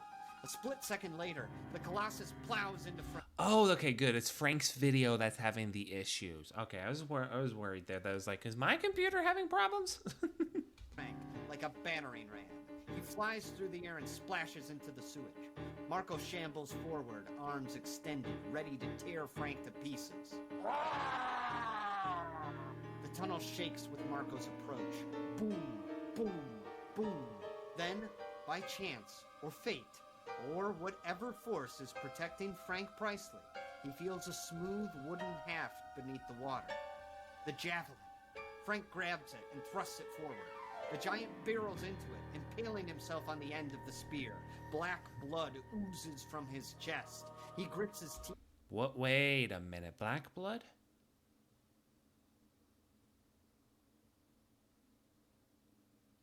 No, I don't think there's any relation. Okay. And steps closer, ignoring the javelin, driving it further into himself.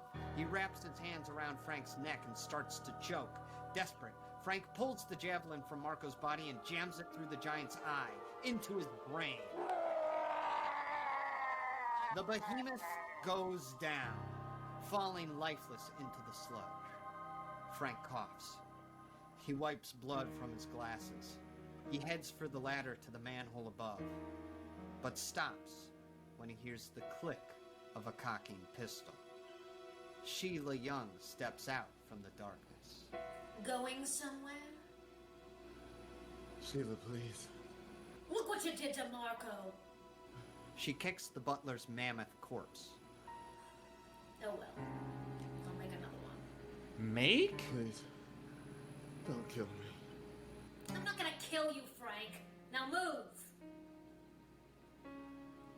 In a vast black room in the west wing of the mansion, Sheila secures Frank's restraints. He lies bound to a marble altar.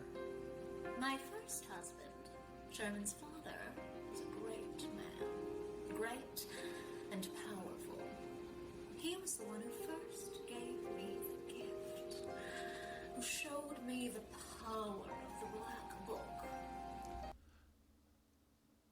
The Black Book from the Witch's Story.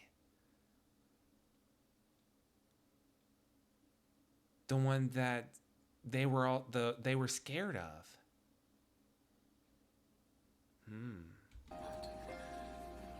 His life was cut short by those The Black Book is a very important piece of literature. Disgusting inbred hatchet men. Yep, yeah, they're back. inbred hatchetmen. They may have founded Hatchetfield, but it's the Church of the Starry Children who made it prettiest. What are you talking about? In one night, every member of the church was chopped to bits, and the book was lost. Luckily, my husband had the foresight to have certain passages transcribed. Sheila opens a granite box and removes a handful of thick, yellowed pages. You know, people ask me all the time, Sheila, why do you look so young? What's your secret? Well, this is it. Huh? Black Like magic. so many before you, I lured you to my home. Now, your remaining years will be mine. Added to my life. Do you know when I married Sherman's father? 1920. 100 years ago. Time flies. That's impossible. It's just impossible. 1920. So, yeah. If this is supposed to be around the time 2020 during COVID, yeah. Don't believe me? I'll show you. Sheila lifts her hands into the air. On the ceiling is a painted mural, depicting a twisted horde of nightmare things. She reaches toward them, worshipping them, coveting them. I invoke the names Pocotho, Blicklotep, Tanoi, Caraxus. Frank feels the energy in the room shift, like the atoms in the air are being charged, corrupted. The mural on the ceiling begins to change. Frank doesn't see it happen exactly. He perceives it with some unknown sense. 1,000 eyes open and roll in his direction. A creature with a goat's head screams with laughter. Oh, hey! Sheila continues. Nibble and Ephraim, Wigog Girath. At the name, the room quakes. Shadowy tentacles slither to life on the mural above. What's happening? And now, the words. Sheila flips through her manuscript, this collection of esoteric spells. She finds the page she's looking for and freezes. What the fuck? Sherman, get your little ass in here. Uh-oh. From the doorway, her son peeks inside. Yes, Mother. What is this? She holds up the pages. Scribbled on top of the text is a cartoonish drawing of smiling, fanciful critters. Well, that's Rainbow Heart, and that's Soggy Tail. Do you have any idea what you've done? I needed those words, and you covered them with bad drawings of those fucking squirrels. Don't yell at me, you idiot! You stain on the family name. You've killed us all. You are never going to the toy store again. I'm going to burn every goddamn doll you have. It's not my fault you didn't memorize the words. It's a bunch of gibberish. No one can memorize those words. I did. An evil grin comes to Sherman's lips. What? Then I drew all over the pages. There's only one place the spell is now, and that's right up here. Sherman advances on his mother. She steps back, realizing she said too much, realizing the drawing was a trap, a test of her love, a test she failed. Sherman, dear. A stain on the family name? I always suspected that's what you really thought of me, and now I know. Calm down. You never gave me the gift. Mad that the freak is smart enough to test his mother? Yeah.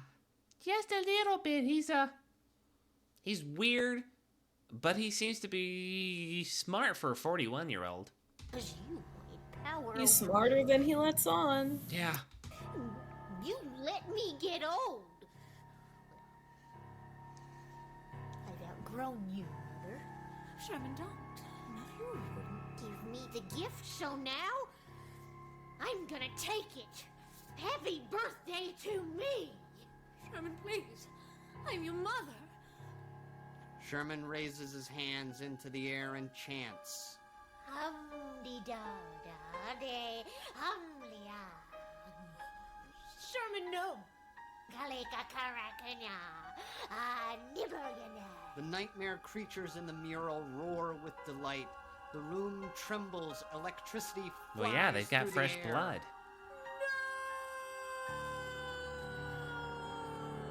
Sheila howls in pain as her flesh writhes and tears. Her hair turns white. Her eyes and tongue rot in their skull. Her stomach splits and her guts shoot out. They are decomposing, crawling with maggots. A bolt of lightning strikes the living, screaming corpse, and Sheila Young explodes into a cloud of dust. Holy shit! The Sheila dust swirls around Sherman. He sucks it in, gulps it down, then a burst of light and silence.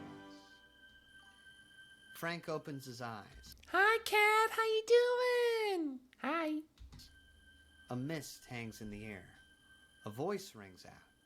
Small, high-pitched, young. They say growing old is mandatory. Well, wait till they get a load of me.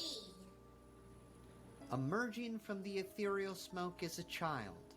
Hey, older he's than got 7. hair. He has a mop of curly hair, rosy, freckled cheeks. Only his eyes tell his age. Frank knows those eyes. Sherman? Hi there, Daddy. You're a boy. You're a little boy. Huzzah! I'm a kid again. If I start to get old, I'll just absorb someone else. I know the word. I'm good. Just got back from family dinner. Ooh, what did y'all have for dinner? Remember that, Frank. He climbs onto the altar and takes a seat beside Frank. He kicks his feet playfully. I'm gonna make a deal with you, Frank. I'm gonna give you all the money you want. Toy Zone stays open every day. And in return, you're gonna take care of me. Or pick Soup, crunchy sandwiches, and pieces salad? out of my Ooh. cereal. Give me everything my little spoiled heart desires. That's right, Frank. You're gonna be my daddy. Forever and ever and ever. No! And ever. I guess he's gonna make him into the new Marco. You know what? He may be a freak, but he knows how to make deals. He does. He does.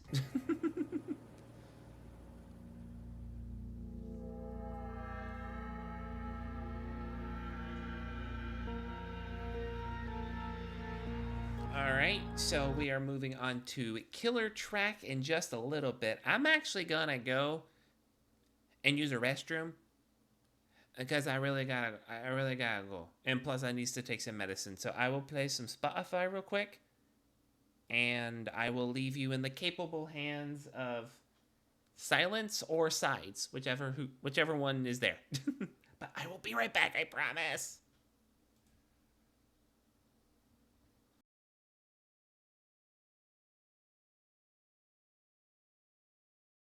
Quick, everyone, while she's not looking, send all of your money to her. I'm still here, just so you know. Oh, damn it.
Sorry, you guys, for being stuck in silence. I am eating my dinner.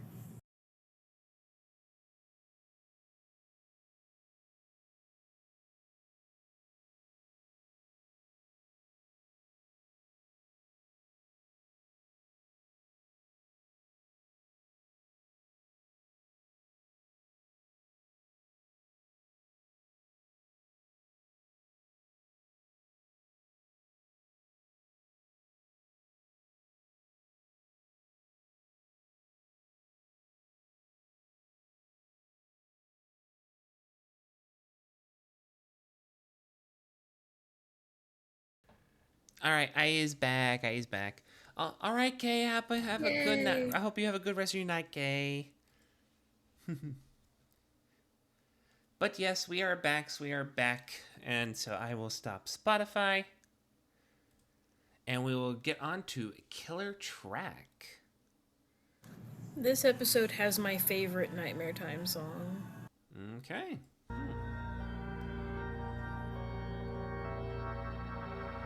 As this is the second half to episode 3. Guitar growls in overdrive. Amps wail with feedback. Electricity hums through the speakers of a grungy music venue in downtown Hatchetfield. Next up at the Slaughtered Pig, Needy Beast! Thrash, Needy the band's Beast? frontman, screams into the microphone. Hatchetfield, are you ready?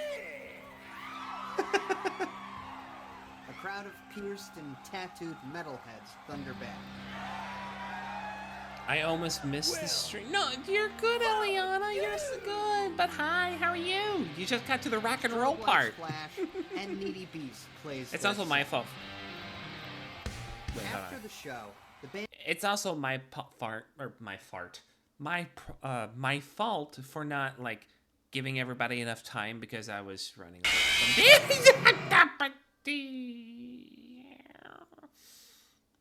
Ellie, sweetie, come on, Ellie. What was that for?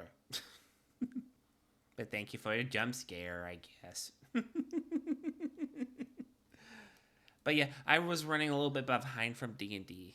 We ran an entire session on just combat. Like, it was that big of a fight. There were so many enemies I had to control. Like 30 of them.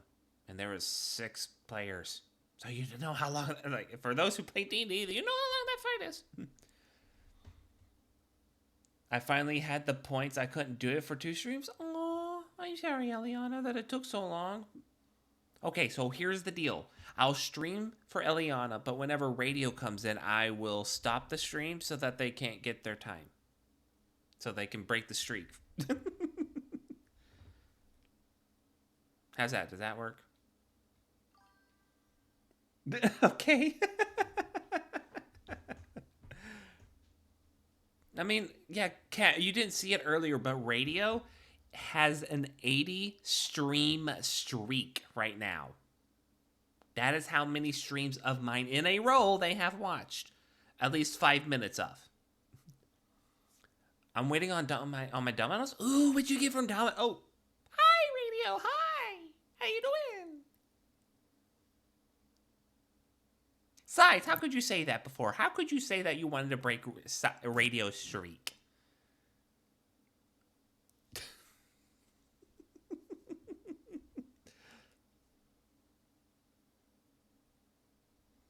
But yeah, what kind of food did everybody eat today? Because I had... What did I have? Wendy's. I had Wendy's. I almost forgot I had Wendy's. Ooh, what size want to do now? Peanut butter and jelly sandwiches. Ooh, PB&J? I actually have some peanut butter and jelly here, but I ran out of bread. I got stuffed pepperoni bread. This is also the first thing I've eaten. Eliana! Why have you not eaten today? You need to... 3 meals? No, you don't have to have 3 meals, but you need at least 2. Especially before now.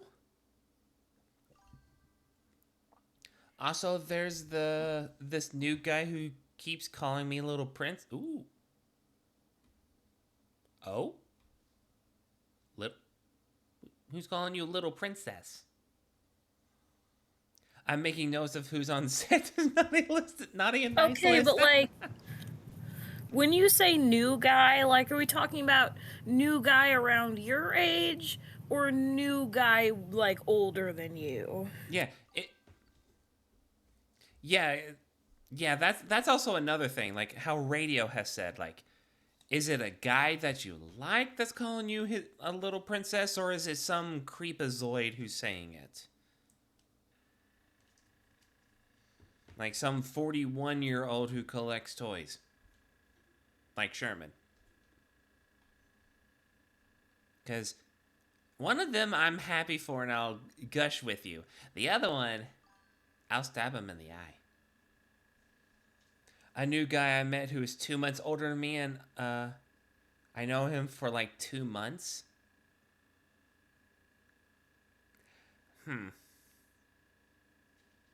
That's it. That's actually a little tougher. Because, like, if you're okay with it, then that's no biggie. But if you're not, you need to tell him. But at the same time, just because because I happen to have had I have a very similar circumstance. Because if anybody knows, like, every once in a while, there's a chatter in stream named Mikos. Wait, before I go further.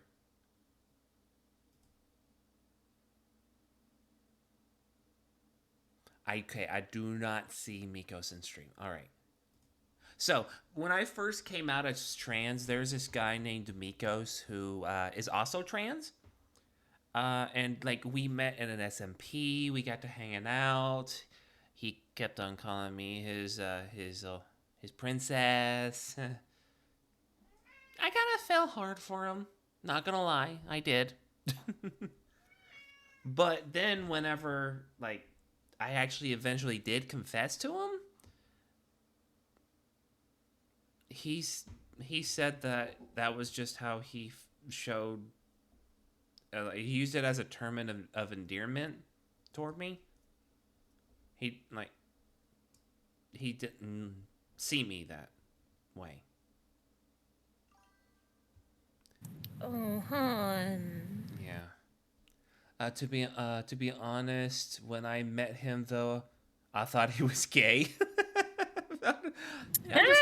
Understandable. Sometimes they do that.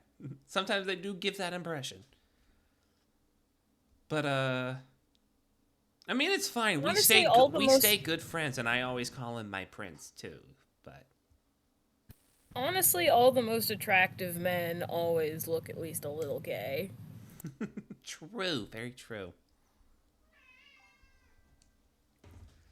He was acting gay on Roblox, so I thought he was. Fair. And just because they act gay doesn't mean they necessarily are gay, because there's a guy that I grew up with in high school. Everyone could have sworn he was gay. Because, like, he acted gay, sounded gay, was raised by his mom and his grandmother, because his father had, like, wasn't in the picture. I can't remember if he had, like, died or if they had divorced or what, but, like, his dad wasn't in the picture. And, so yeah, he acted and sounded gay.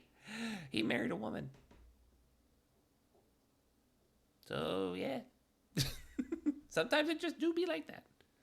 The only person allowed to call me princess is my dad, and that's it. Fair, radio, fair. But not, but sometimes it is nice to be, like, called the pretty little princess. So I do know where that's like. Yeah. I have a couple of people who I allow them to call me, like, prince, because it kind of makes me get flustered. But the guy is really sweet and he keeps trying to spoil me, though. Well, if you're worried about it, ask their intentions. Like, ask like, what is their, like, goal in all this? Are they trying to be nice and sweet and friends, or are they trying to, like, show that they care more? Because that will be the deciding factor. My friend on campus calls me Pookie, which I don't mind. Yeah, it could be something like that, like something like that, where it's just like Pookie or something. Well, hello there, Sensei. How you doing? We're just talking about like relationships and like little pet names that people give. Even though like somebody can call you like Pookie or Princess or something like that, it doesn't necessarily mean like they like you. It could just be that they like you, and that's just how they show in term of endearment kind of deal. As long as it's not some 40-year-old trying to crush on a 20-year-old, and that's just weird. Hey, Sensei. Weren't you, like, didn't I see you in another stream? Didn't I see them in another stream? I call my bestie Girly Q. Exactly. See? Something like that. Everyone uses a different term. I think it's because they care and trying giving me Discord bundles because my Discord is too plain in their eyes. I've had that happen too. From somebody else. My Discord is plain. Yeah, but sometimes people don't like that. Like to see it plain. They think that it doesn't have much of like they want your personality to be showing in more than just the way you like and how you talk. Some like to display it. It's just like how they are. All my close friends I flirt with, aka Mariah and Ember. Yeah, we do flirt a bit. I mean, you are married to Mariah, but that's a whole different story. Yeah, I also flirt with my friends. Me, it depends on the person. Kat, I'll flirt with. I'll somewhat flirt with Mariah, though I do am cautious about how far I go, because I know Mariah is. Well, she says straight, but we'll see. And then, of course, I always like to mess with you, Rowan. Yeah. And then with radio, I don't flirt with, but I see radio as more like the person that I would the one person I could go to and just sit beside and say nothing to, and just us hang out, reading books, playing on our phones or something like that, and just have a quiet time. Em and I just send funny videos to each other on TikTok, exactly like that, exactly. If I'm having, if I'm having, back to the reacting. Yeah, we will. They the fun on Uncle, exactly. I mean, I guess I would be radio's aunt. I feel like radio's the sister, exactly. All right. Anyway, yes, we need to get back to the reaction because that's what the stream's all about. And I don't want to take up too much of Rowan's time. And flops onto the green room's dirty old sofas.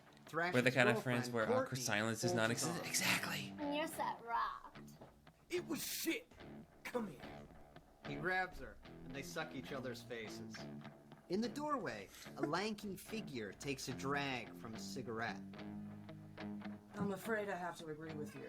He blows a stream of smoke in the band's direction. Hey, dude, there's no smoking back here. Wait a minute. Agree with what? You're sad. It was shit. What? Fucking what? Kick his ass, Thrash. Thrash I mean, I was called Mother Hen out through high school. Hey, I could see it. I could totally see it. You said it yourself? There's a difference, dude. We don't know you. And you're back here saying all this shit? Saying we're He looks like he's in a hotel. I can tell, from the reflection of his glasses. Or in, some sort of office. Shit, you don't know me. I'll fucking kill you. Oh, you're gonna kill me? Yeah! Then do it.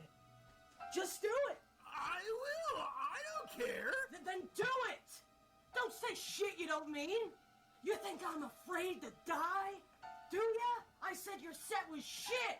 Now do it. After all his talk, Thrash backs down. He crumples onto the couch. Shit, man. What's wrong with you? Come on, guys. Let's go to Denny's. He Sounds heads about for the right. door, and the rest of Needy Beast follows, save the lead guitarist. I'm also guessing this was during COVID? She Yes, stands yes it in was. the corner, eyeing the stranger, intrigued. Scud, the drummer, calls to her. Rose, you coming? She considers it and gives her band the finger. Fine. Fuck you then. You're not getting any fries.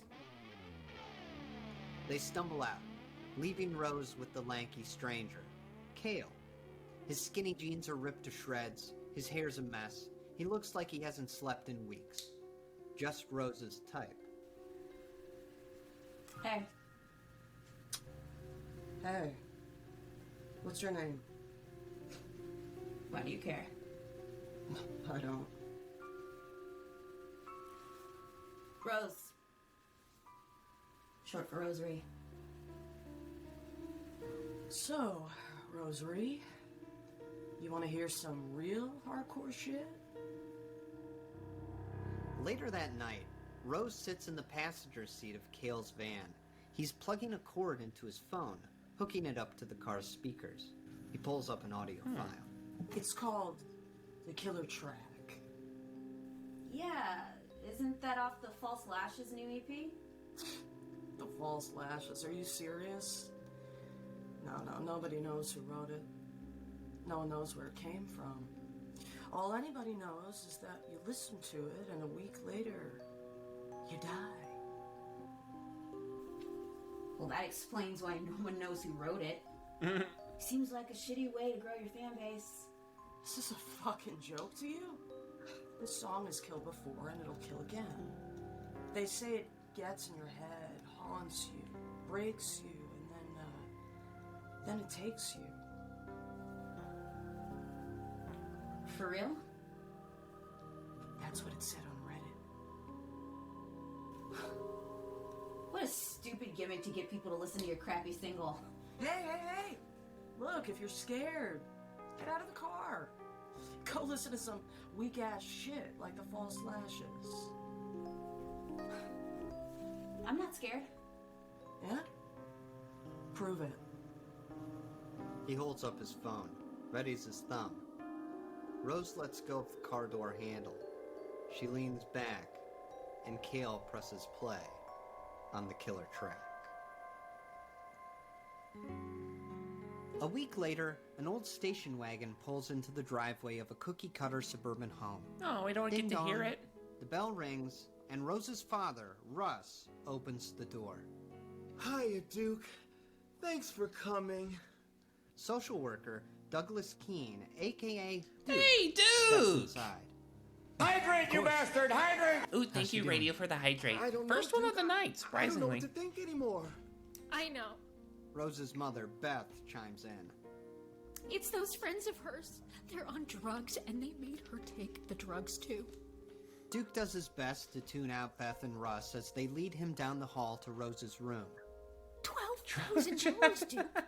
That's how much damage she did, all because she was rolling or popping or tripping or...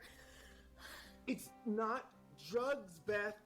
Well, I don't know. I've never done drugs in my life, Duke. I know, Beth. On the walls, Duke can see the years of damage. As Rose gets older, her makeup gets darker. Hi, and her Shadow hair Man. changes How you from doing? blue to green to orange. In her high school graduation photo, she wears a spiky collar and Doc Martens. Her family is falling apart, Duke. You never should have bought her that goddamn guitar. Well, you took her to get pierced. Is she in here? Duke knocks on the door. Inside, the blinds are closed.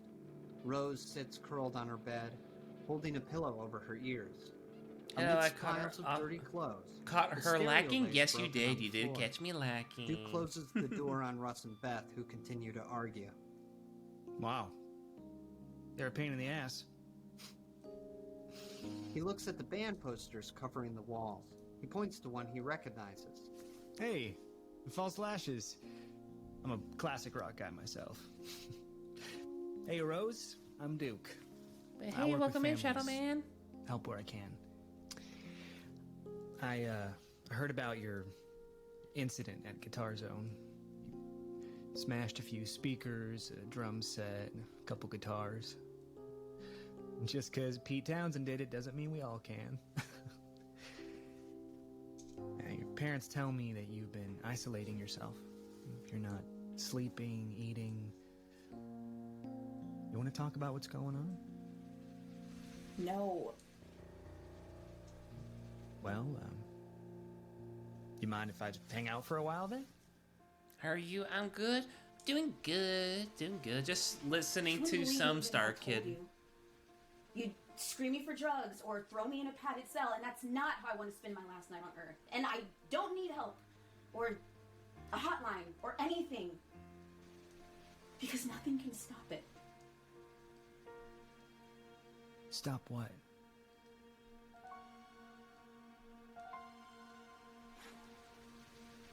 The song.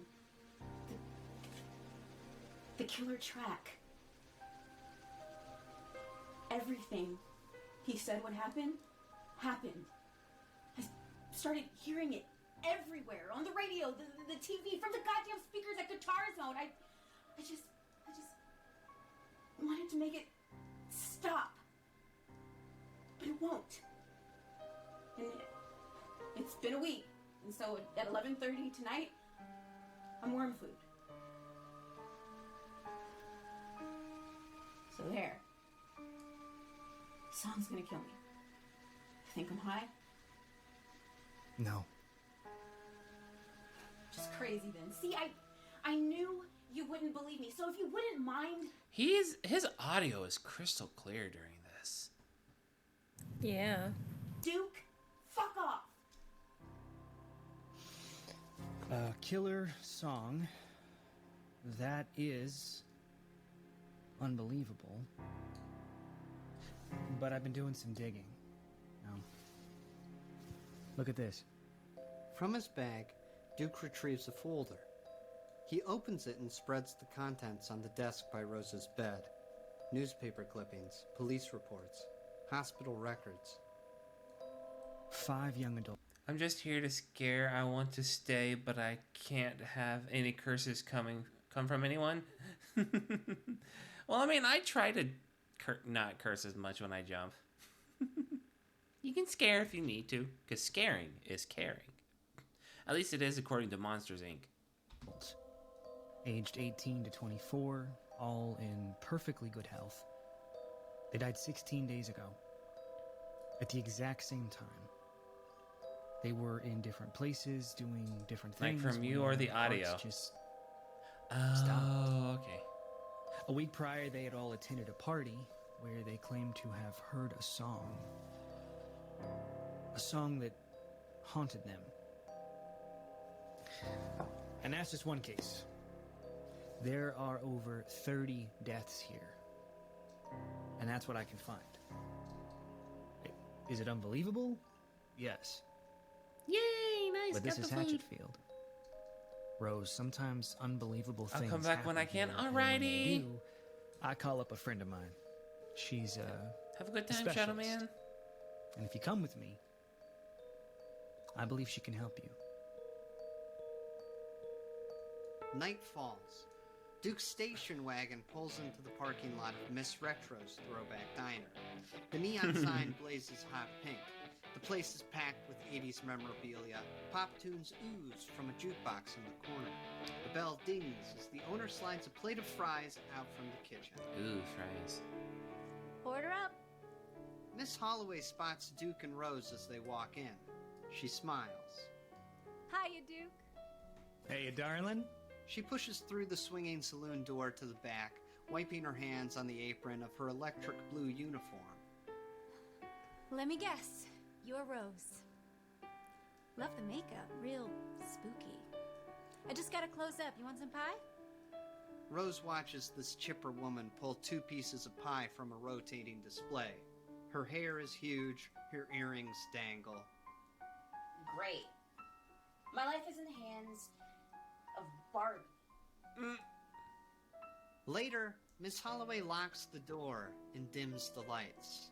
She walks around the empty restaurant, lighting an array of ancient-looking candles. So, Duke tells me you're a musician. I used to play music too. A long time ago. What's with the candles? I've got a plan. For it to work, we're gonna need the darkness and the flame and the smoke. Just think of it as aromatherapy. Aromatherapy? You're right. You know, that's all I needed. Why don't we just diffuse some essential oils? Like, you call yourself a specialist? I could get this shit at Bath and Body Works. No, not this shit.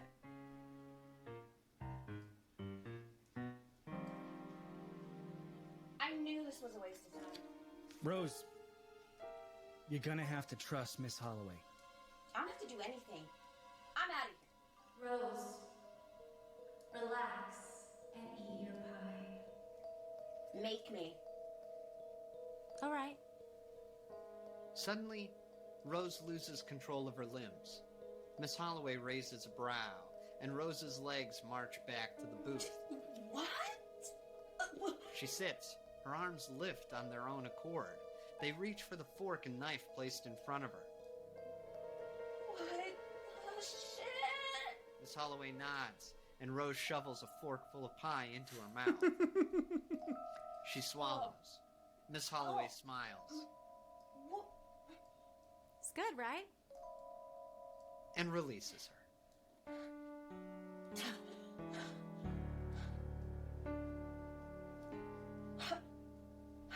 How did you... Listen, Rosary. I know you're the most hardcore, wounded soul that's ever shredded axe. But if you want to walk out of here alive, I'm gonna need some cooperation. Okay? I love Miss Holloway! You just... Oh my god. She's so badass. You're like a witch. Not like one. Really? I thought I was Barbie.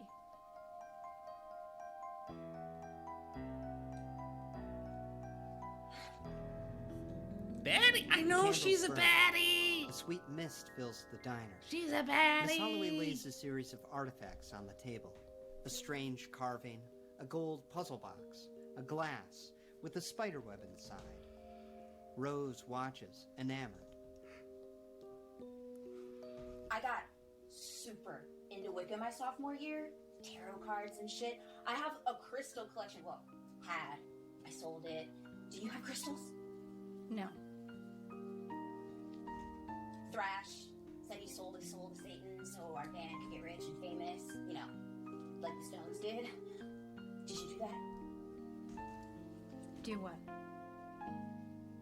Sell your soul to Satan. No. Thunk. Miss Holloway drops a book on the table. A black book. Its pages are thick and aged. Rose's... Why does she have the black book? I thought she wanted to keep the black book, protected and stuff. And away from hands. Well, I mean, what's the best way to make sure a book doesn't fall into the wrong hands than to keep it on you at all times? True. His eyes light up as Miss Holloway opens the abominable tome. Is that your spell book? Abominable tome. Wait, hold Rose's on. There's eyes something light written up there. As Miss Holloway... You are a friend. Are you afraid to seek the black and white?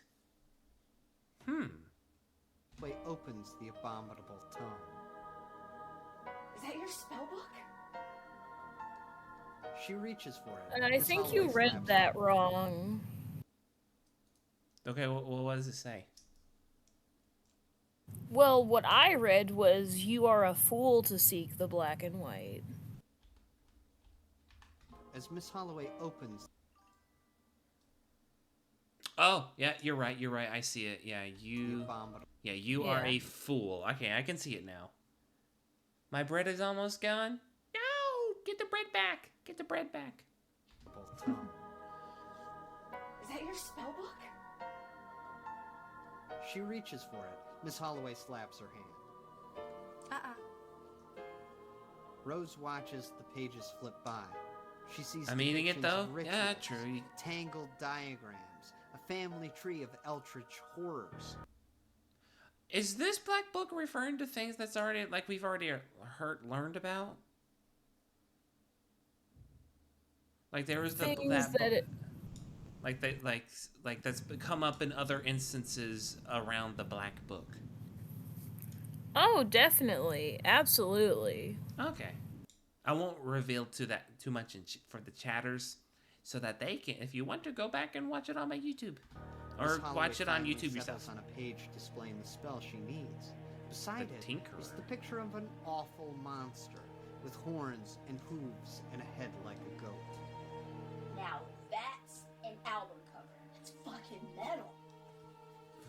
You don't want Tenoy Caraxes on your album. You don't want him anywhere near you. He's a bastard. But he has power. We need to siphon some of it, bend reality a little. Bend it, not break it, hopefully. Hell yeah. Rose and Miss Holloway sit across from each other as Duke stands nearby. Miss Holloway taps the table, rhythmically, hypnotically. Rose, close your eyes. Breathe in. Breathe out. Now, I want you to think back to when you first heard the song, The Killer Track. If I try to watch this on my own, I would have too many questions. I mean, that's what Sides here is for. Sides been answering mine. Parking lot of the slaughtered pig. The van. I want you to reconstruct it in your mind's eye. What did it look like? What did it smell like? The clock on the dashboard. What did it say? 11:38. I'm too high for this. Now take my hand. As she does, Rose no longer sits in the booth at Miss Retro's. She's back, in the passenger seat, Kale beside her, illuminated by the dashboard light. It's a week in the past, but she can hear Miss Holloway's voice echoing from the present. Are you still in the car, Rose? Ooh. Yeah. That sent chills down my spine. Okay. Now I'm gonna push you out. Then Rose isn't in the van. She's not even in her own body. She's nowhere. Pushed her out of time so that in that instance, it's like she never heard the song. Mm-hmm. But somebody's gotta be there. Oh. Instead, Miss Holloway sits beside Kale, but not her body. Her consciousness is inside Rose. Hi, Darth. How you seeing for doing? her, hearing for her. Of course, Kale hasn't noticed the change. He continues. Hey, if you're scared, get out of the car.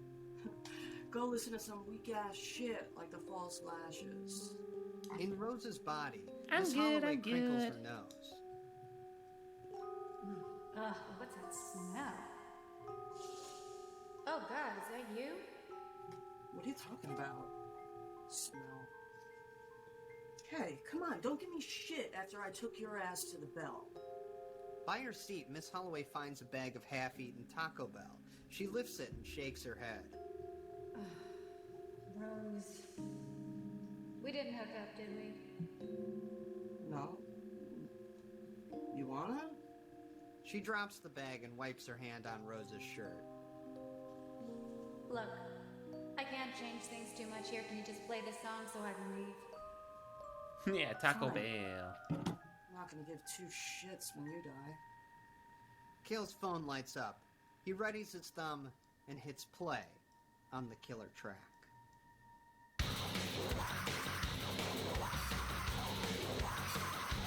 Yeah, I know you do.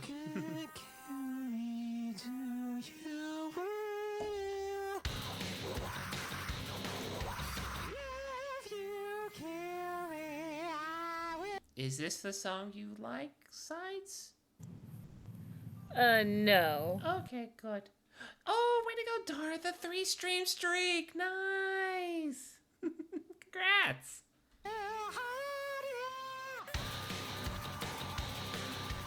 Really, Ellie? You like this? I mean, I guess it does. I like the beat has like a certain style to it. I just think the words are weird.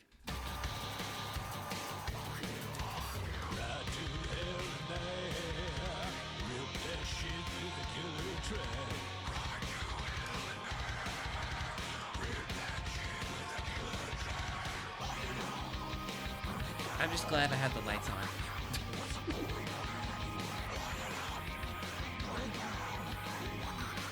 Smell, what do you expect? True.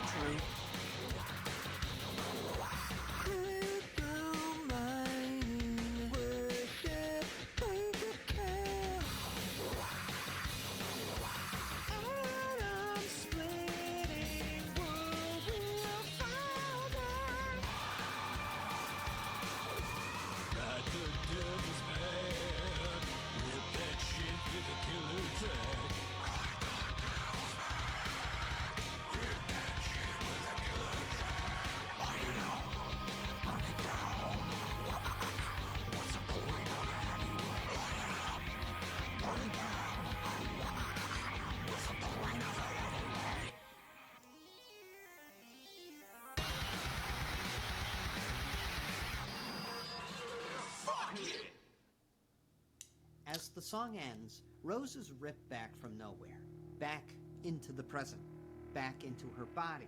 Her eyes burst open.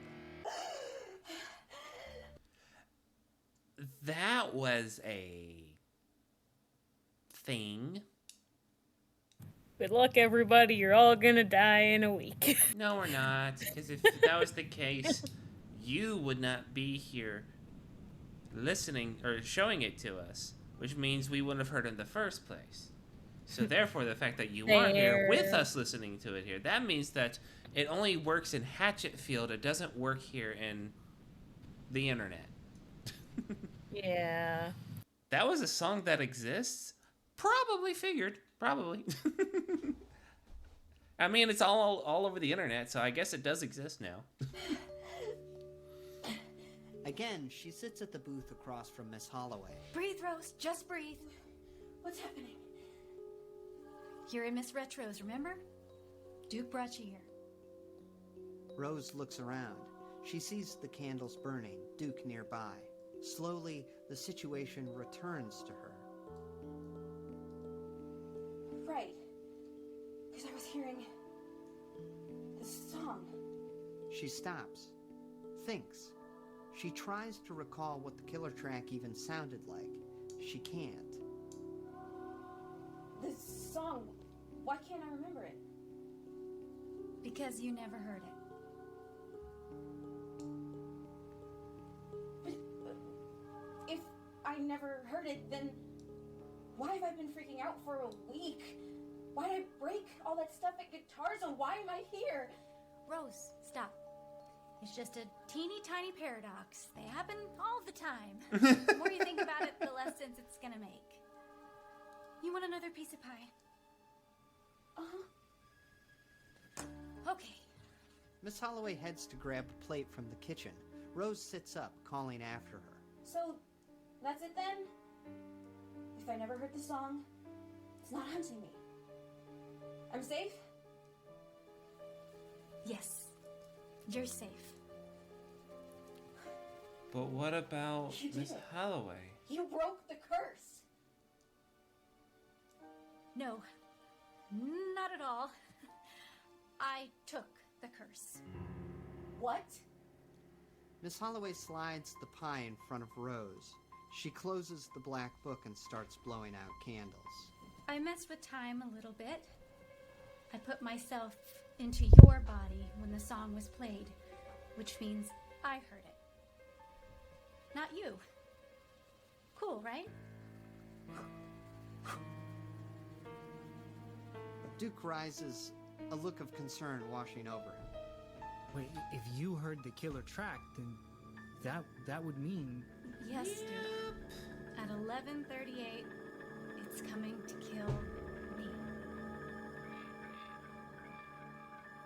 Later, Rose helps Miss Holloway carry. I mean, all magic has a price, I guess. But dang. Also, how you doing? Let's go. How you doing? I'm gonna hear it coming from anything with a speaker, right? Yeah, and it's gonna be loud. Like front row at Slayer loud. Like ear-splittingly loud. I get it. You don't. You do anything to make it stop. Break anything. Instruments, electronics, your phone. You're gonna wanna lock that up too. Smash mine. Right. I totally forgot about my phone. Miss Holloway pulls a corded telephone off the wall and hands it to Rose. Jesus, lady. I thought my 7 Plus was old. As Rose packs away the TV and the telephone, Miss Holloway unplugs a vintage arcade cabinet and jams a dolly under it. She's about to wheel it into the office when Duke waves her down. Miss Holloway, can we have a chat? Sure. I just want to make sure everything's safely locked away. After Rose's incident at Guitar Zone, I don't want to lose control and cause 12,000 bucks of damage to this place. You didn't tell me the whole plan. That you were gonna take the curse onto yourself? Because if I did, you wouldn't have brought her here, would you? This song, whatever it is, it has killed over 30 people. That we know of. Yeah. Exactly. That's why I have to stop it. Stop it? We don't know what it is. I will know when it comes for me. When it comes for you. What if you can't stop it? What if it's I don't know, a ghost or something? If it's a ghost, I'll trap it in this jar. That's easy. I'm not worried about that. And what if it's one of those monsters from your book? Oh shit. I didn't think of that. That's actually smart. Duke, I'm not gonna lie to you. There are things out there that are above my pay grade. But if something happens to me, I want you to read this. From her apron, she hands him a sealed envelope with a note inside. Don't read it now. Only if something happens. Something like what? You'll know. Now, if you really want to help me, you'll take those blankets and wrap up the jukebox. It was expensive, and if I break it, I'll be very upset. Yeah, After they've jukebox would locked be everything expensive. away, Duke, Rose, and Miss Holloway I'm sit, also just remembering waiting for the killer something that track is to going to make me. It's like, I also just remembered something that is going to, like, make me kind of annoyed at Duke. And just. Oh, is he gonna read the letter early? No, he's not gonna read the letter early. It's a different problem. What did Duke forget to turn off? Oh, he didn't forget to turn off anything. You just have to watch it. You won't be angry with him at first, but you're just gonna have to watch it, and then you'll realize, because I don't want to spoil it. Okay. My tummy hurts? Oh no! That's the new problem? Aww. Ellie. Do you go take some, if you need to, go take some Pepto, or like drink some water or something.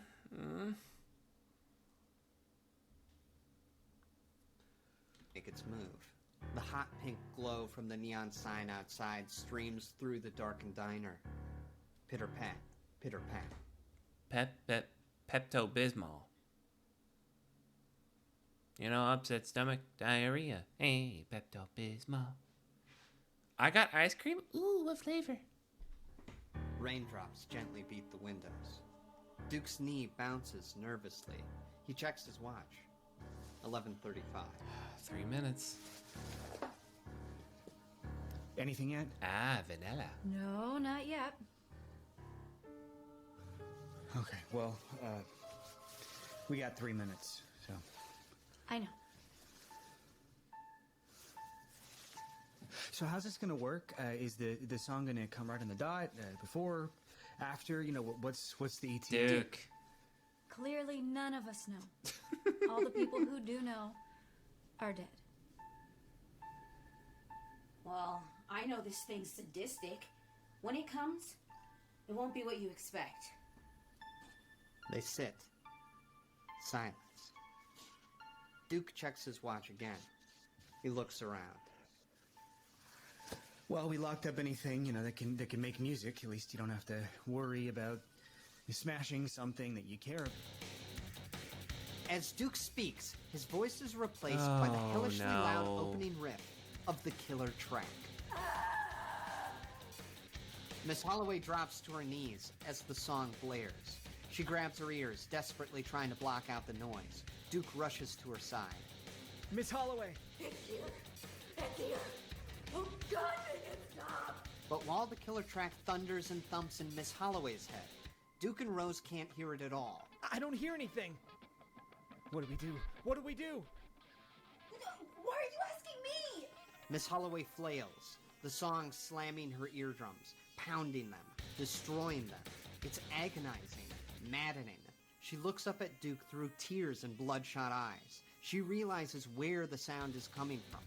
They locked up and muffled everything electronic with a speaker, but they didn't get rid of everything that can make music. The killer track echoes from Duke and Rose, from their voice boxes. Miss Holloway waves her arms. Get away! Get away from me! Don't worry. I'm not going anywhere. Shut up! Smack! Miss Holloway hits Duke. He slams into the booth filled with artifacts. They scatter. He looks back as she yanks a stool from under the bar. Miss Holloway? What are you doing, darling? Pained and crazed, she drags the metal seat across the floor, toward Duke. Rose's eyes go wide when she realizes... Oh my God, it's us! She hears the song coming from us! Miss Holloway lifts the stool above her head. With tears in her eyes, she takes aim at Duke's got throat, vanilla ice cream with the sprinkles? source of her torment. The need for reprieve grows too strong to fight. I'm sorry! I have to make it stop! Miss Holloway prepares to strike. Duke's eyes dart to Rose. She wouldn't. You don't get it, Duke. She absolutely would! Duke winces, bracing himself. Miss Holloway struggles.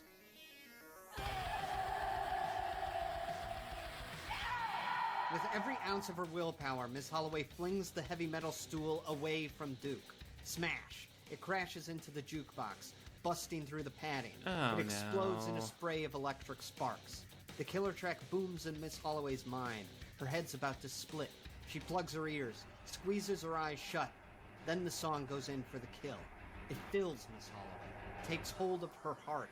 She can see it, touch it. Ads at the worst timing. I'm sorry, Cat. A moment of clarity. I understand.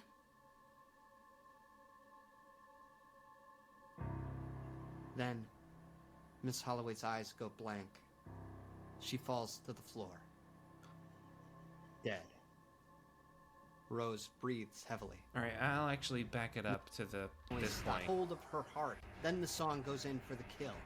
That way, those who are in ass can get at least the ending part of it. It fills Miss Holloway. Which everyone should be back. So get yourself some. This is my reward for making my presentation done with printmaking. Yay! Hopefully it's done good. Now, only if I had my laptop. Aww. Takes hold of her heart. She can see it, touch it. The noise stops. A moment of clarity. I understand.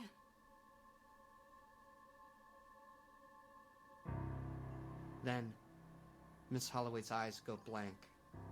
She falls to the floor. Dead. I put away Rose for the night. breathes Fair. Duke crawls to his feet. Miss Holloway.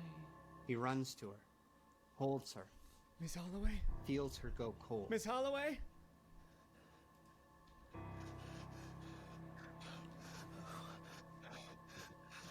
Oh, come on. The next hour is a blur. The ambulance comes. The ambulance goes.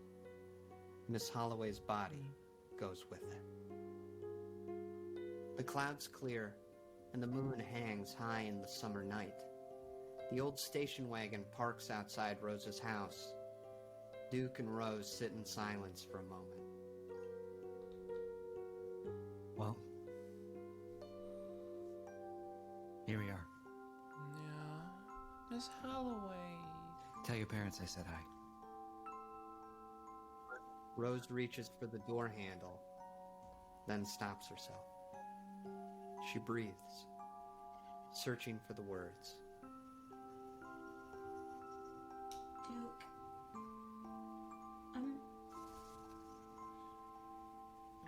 I'm so sorry. This is my fault. I'm the one who followed that guy into his gross van.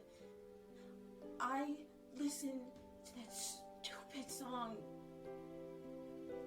I should be dead, not her. Rose, don't even think that.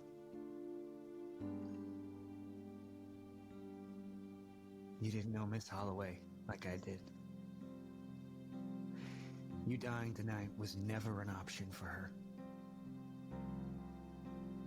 This is what she lived for. To help people. Yeah. And a horde shit from the 80s. She had a thing for the decade. Why? Rowan, why? Why did they have to take away Miss Holloway? Just keep watching.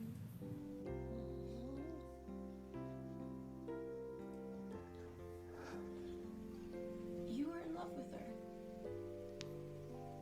weren't you? No, who wasn't?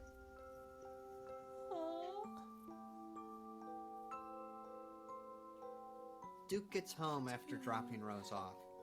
He tosses his keys into a bowl by the door. He wanders to the fridge, pours some milk for the cat. He falls into an armchair in the... No, dang it.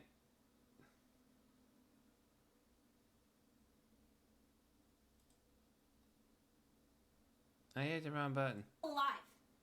Kale glances. Scenarios. Or did I? I don't know. You need to back it up. We got 3 minutes, so. Right there. To the weren't you? Alright, there we go. Now I'll turn off the sad eyes. That's what I was trying to do. The only thing I don't get done was my rough sketches for my printmaking final project, but I'll try to quickly create them tomorrow before class. Careful, radio, don't wait too much. Gets home after dropping Rose off. He tosses his keys into a bowl by the door. He wanders to the fridge, pours some milk for the cat. He falls into an armchair in the study, leans back, exhales. The feelings come in waves. Sadness, anger, denial. He pulls off his jacket, and something falls from the breast pocket. The sealed envelope Miss Holloway gave him. Mm-hmm. He turns it over in his hands. He opens it and takes out the note. It reads, Well, guess I'm dead. It's okay. Relax. Have some pie. And wait about 2 hours. Whatever you do, don't call an ambulance. And do not, under any circumstance, send me to the morgue. Uh-oh. Duke cocks his head. And that's why I was frustrated at Duke. Well, he kind of panicked at the time. Well, yeah, but didn't she literally just say that if anything was bad were to happen, to instantly read whatever was in the envelope first? Yeah, but wouldn't you can't... like at the same that's where my brain would have went. At the same time, you can't help the lovebird. It's like, I get it. You lose somebody you love, you panic, you want to try and save them. But, like, this is also Miss Holloway we're talking about here. She does crazy, magical, witchy shit all the time. See, here's the thing, Em. I'm being used as a test dummy experiment of what happens when a fine arts major takes screen printing and printmaking in the same semester. I'm creating a 2-part project. One is screen printing, the other part is printmaking. Yeah, but still, who's running this experiment? And you better not say you. If you are, then that's a bad experiment. You don't need to experiment on yourself. But you also got to remember that he's a dumb guy. You can't blame the dumb guy for the dumb things. Yeah, he's a himbo. Exactly, a himbo. She said if anything happened to read, but she should have said read it before doing anything else. Exactly.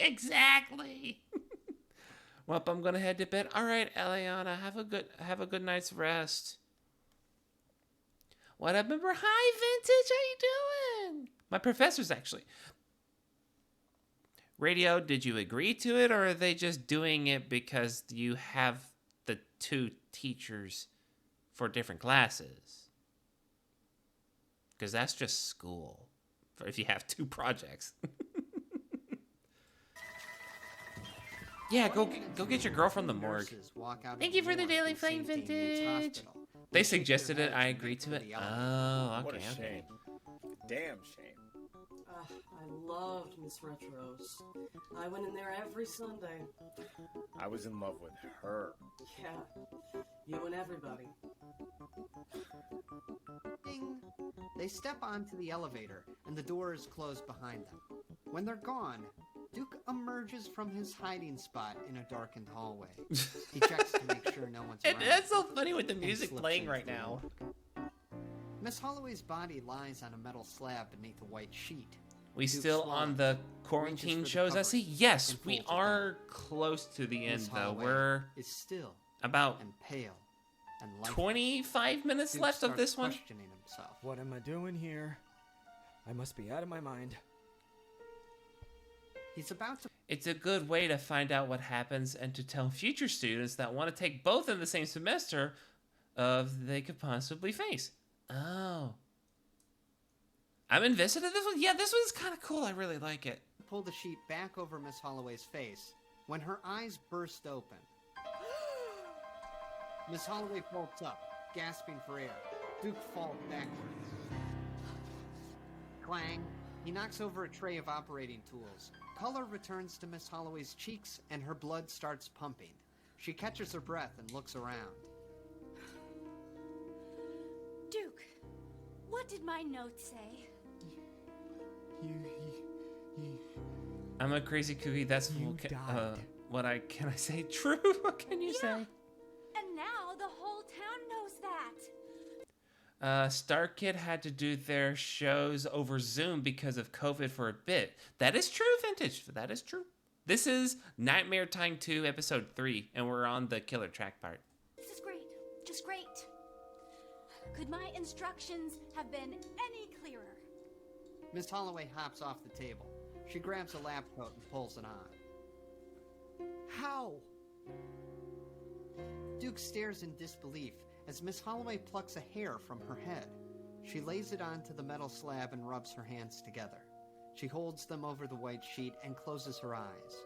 Neon lights flash as the hair inflates beneath the covering. What? Soon, an identical copy of Miss Holloway's body lies on the table. Okay, Miss Holloway, I'm gonna need you to teach me that. There.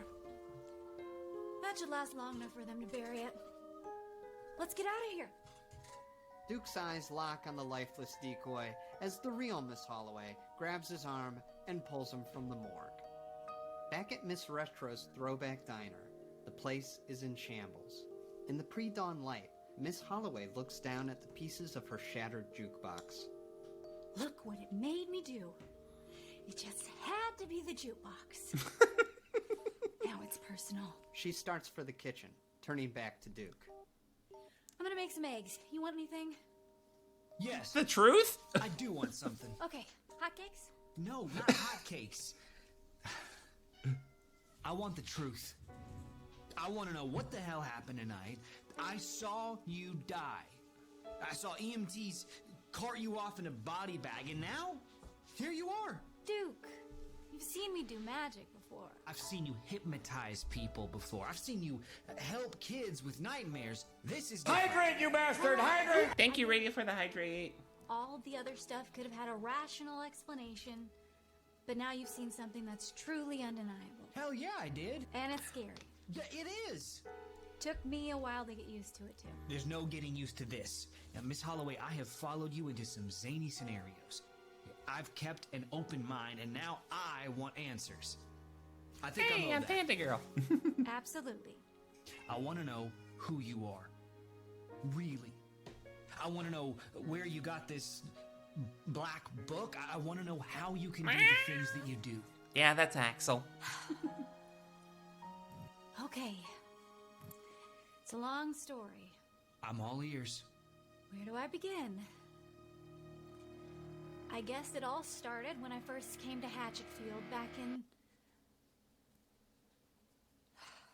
And that's the whole story. What? What? What? But... Oh my... She took his time away. Or it's a that trick. Wasn't one intentional. of the two. It's either the time got taken away or this is a trick. One of the two. It wasn't intentional. That's all of it. Who I am, where I came from. You didn't say a damn thing. Really? Look at your watch. He does. 10:30. Wasn't it just 6? Look at that empty plate. On the counter in front of him is a syrupy dish that once held hotcakes. What? Look outside the window. The midday sun is high in the sky. That's not right. Duke knows that 2 seconds ago it wasn't even dawn. He turns to Miss Holloway, bewildered. We've been talking for hours, Duke. You just don't remember. Huh? You can't. You think this is the first time you've asked me about myself? The amount of killing in this town makes sense. The name is Hatchetfield.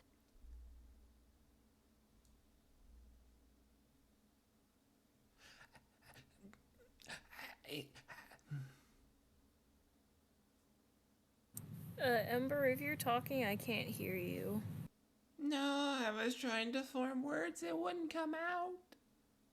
Oh. Why am I just now putting that together? Okay. Vintage why? Yeah. It's kind of something about her backstory that obviously we don't know yet since they haven't revealed it yet. But something about something she did in her past has caused it to be whenever she tells somebody about herself and about her past, they don't remember it. Hours pass of her talking about herself and they just hear none of it. Yeah, that part makes sense. What I can't believe is that it took me so long to realize what Vintage said. The amount of killing in this town makes sense. The name is Hatchetfield. You didn't realize that? No. I just thought it was a clever name. And their sister city is called Clivesdale, like Cleaver.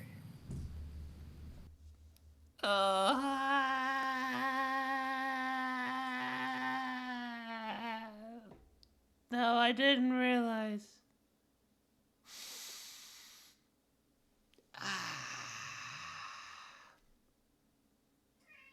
How was I so slow to realize that? They literally had freaking people back in when it was first founded called the Hatchet Men, who were the reason why the cult of the Starry Children ended up becoming the Hatchetfield Woods. I thought it was just their last name. No, because if you think about it, the Metzgers, which we met back in Perky's Buds, they're the descendants of the Hatchet Men, and their last name isn't Hatchet, it's Metzger. Sorry, I am slow. You're so silly. Yeah, exactly, Vintage. Insert mind-blowing meme here. Wow.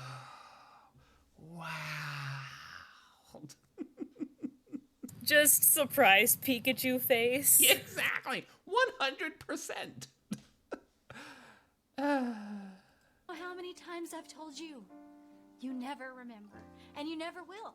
Sent you the meme on Discord? And it's Okay. not just you. It happens to everyone. Thank you, Vintage. Anytime I share a part of my past, it just disappears.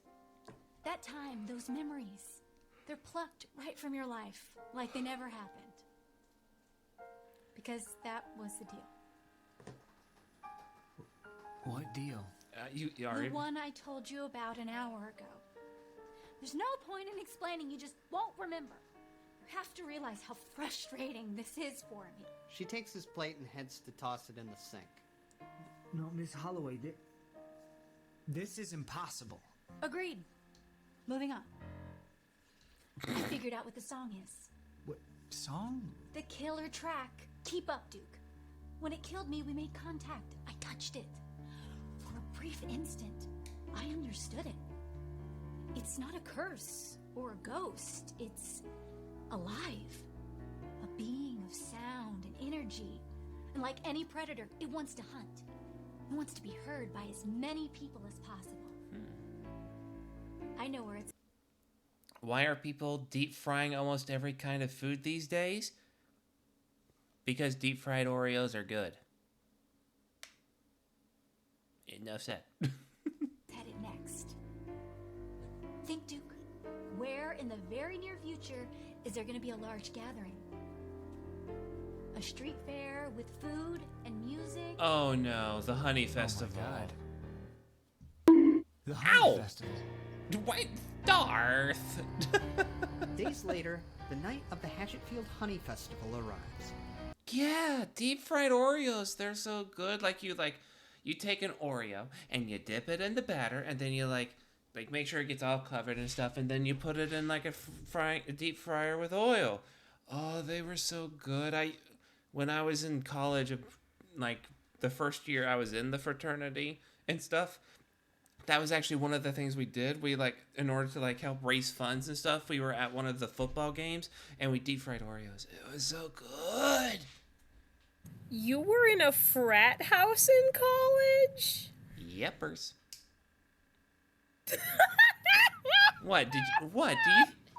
Did you think that my Christian upbringing would allow me to join a sorority? I mean, I wasn't expecting a sorority. It's just in my brain. I cannot picture you as a frat boy. You also have to remember that I didn't go to a standard college. I went to a Christian-based university. Okay, that's so even if there were fraternities and sororities and stuff like that, it was still calmed down versions of it. We participated in Greek life. We had a highway strip that we cleaned up once in a while. We helped at the baseball fields and helped clean up their areas and stuff like that. We tried to help the community and stuff. Granted, there were definitely a lot of bongs.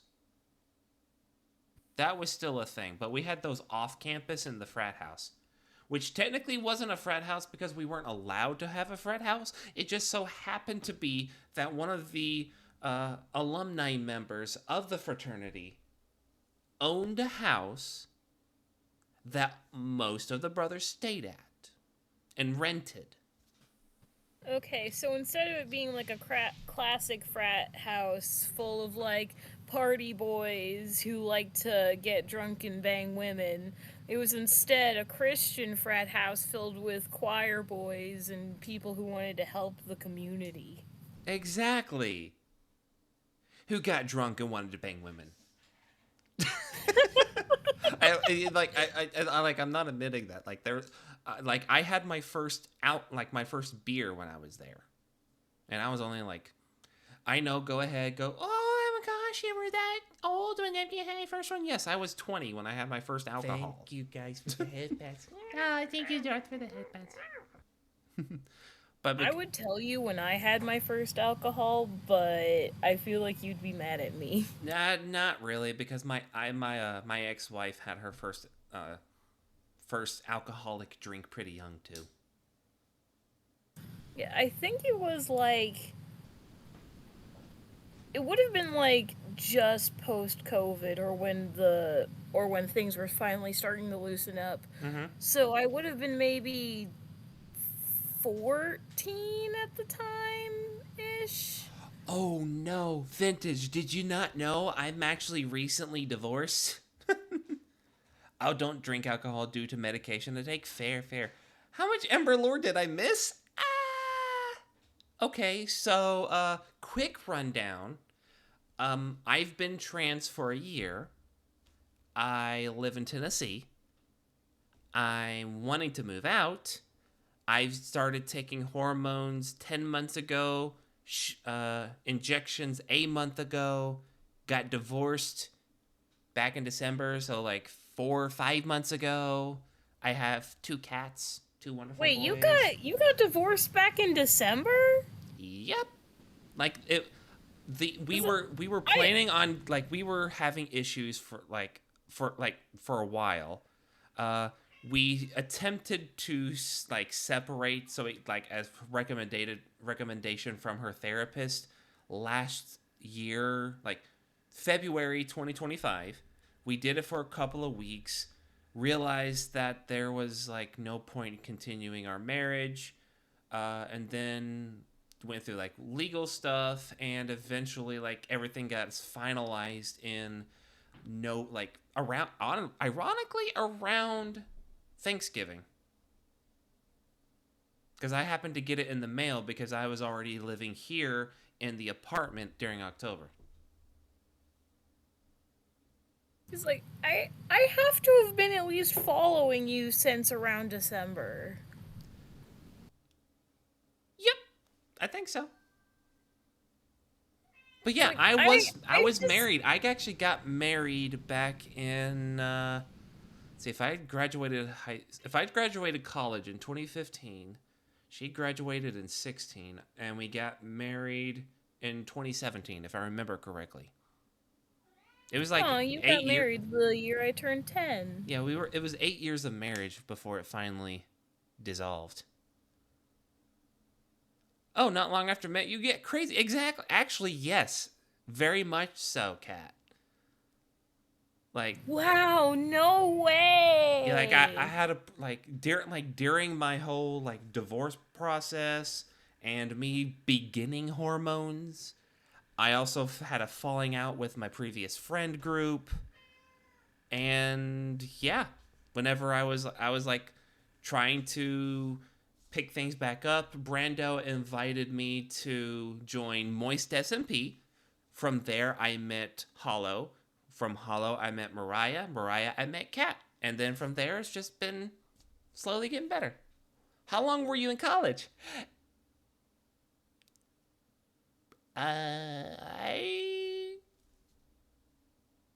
Longer than I was supposed to, especially since I changed majors like 3 times. But yeah, let's see. Fall of 2009 to spring of 15. So yeah, about 6 years.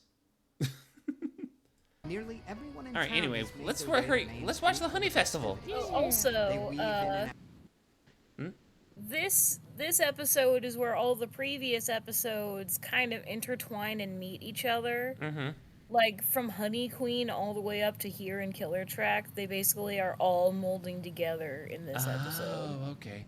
Yeah, I know. 6 years. I was the 6 year student. But again, I changed my major 3 times, and each time it required a different prerequisite of classes I had to take.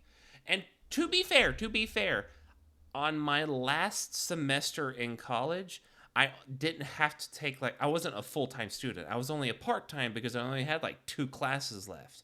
So while I was a part-time student, I was also working full-time. So, yeah. So I guess you could say it was 5 3/4. I'm only 34, gonna be 35 in 4 months. Out of shops and restaurants, through vendor booths and food carts. From inside the audio control tent, Mayor Solomon Very Walker lighthearted. speaks into a microphone. His voice booms through the various loudspeakers lining the fair's perimeter.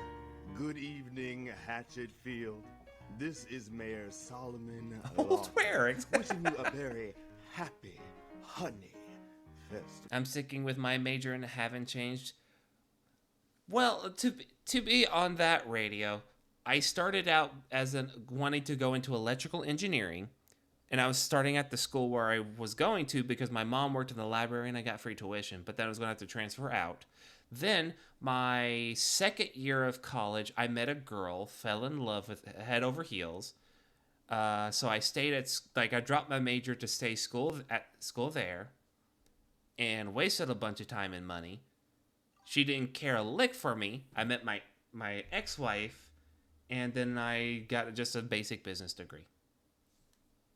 Okay, but also I have a question for you. When you fell in love with that first girl, now that you're looking back on it, did you actually fall in love with her, or did you just want to be her?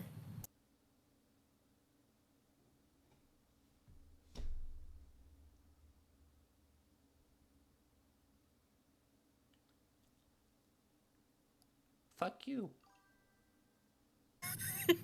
These are valid questions, because I know of at least one partner I've had where I realized after I broke up with them that I kind of just wanted to be him. Oh my fuck! Why did I not realize that till now?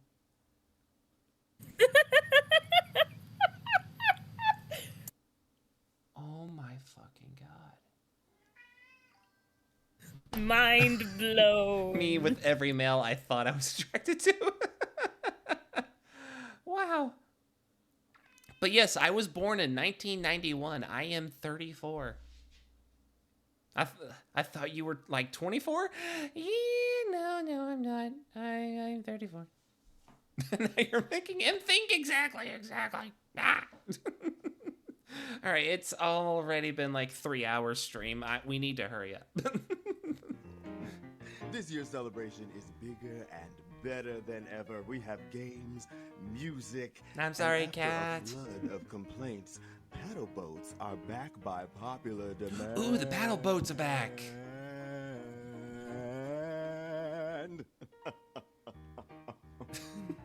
I like paddle boats. Remember this night for the rest of your lives, and I trust you'll remember the man who gave it to you in the voting booth this November. No, you sent your daughter to a sobriety camp or whatever because you didn't want to look bad for election time. Yeah. Yeah, you sent your daughter to a creepy Christian abstinence camp. Yeah, abstinence, there it is. To try and get her to freaking act right, even though you probably knew the fact that kids had gone missing at that camp before. Mm-hmm. Oh yeah, check TikTok tomorrow. I sent you a TikTok video and the sound has been playing in my head on stream on repeat. Is it the killer track? All stream. Okay. An assistant hands him a bottle of water. Ah, wonderful speech, sir. Ass licking and groveling. That's all it was. I can't believe I have to waste my breath on these. You're on the mic. The audio guy Oops. chimes in. Did you want me to cut the mic? There you go. At a booth in the pop-up farmer's market, Haley No approaches book a TikTok kindly trend? old Ooh. honey seller. Hi, my friend. Hey, do you remember this person? Pageant and she lost. Huh? Do you remember the girl that Angela is playing? Isn't she She supposed was to one be the of- brat? The one, like the Christian brat? No. Well, she is in a different one, but this time, if you remember back in Honey Queen, she was playing Zoe's roommate. Oh, that's right. So, that's right. And she said if she couldn't win the pageant, that she was going to like have to cut one of the roommates or something. Yeah. Yeah, I remember that now. Yeah. Of course, it doesn't matter. She's dead. So. Her voice. Yeah, it's Angela. Oh, well, I've got just the thing to soothe her sore throat. No. I'm looking for something to make it worse. Oh? I want to ruin her. Make her feel like a worm. That's why it didn't get better. Thanks. Wow. And is there a porta-john nearby? I don't know what's wrong with me. At the beer tent, a woman pays for her drink as Ted Spankowski leans on the bar beside her. You know, they call it the Honey Festival, but I call it the Cunny Festival. You know why? She walks off, disgusted. Ted calls after her. Hey, you don't have to be so rude. At this rate, I'll never get married. Be a daddy. From across the bar, Sheila Young purrs. Never say never, handsome. And then later he dies. Elsewhere, art school student Deb passes her phone and earbuds to her girlfriend who's home from New York for the summer. You gotta check out this song, Alice. It's killer. Nearby, Duke overhears this and pushes through the crowd. Hey, stop right there. Nope, do not play that. He rips Deb's phone from Alice's hand. What's your problem, man? Another false lashes hater. Come on, dude, they're not that bad. Duke looks at the phone, embarrassed. Deb was just showing Alice some crappy band's latest single. No killer track here. Miss Holloway appears, takes the phone from Duke, and hands it back to Deb. Sorry, girls. He's a classic rock guy. As you were. They head off. Sorry. She said killer, so, I thought it might be.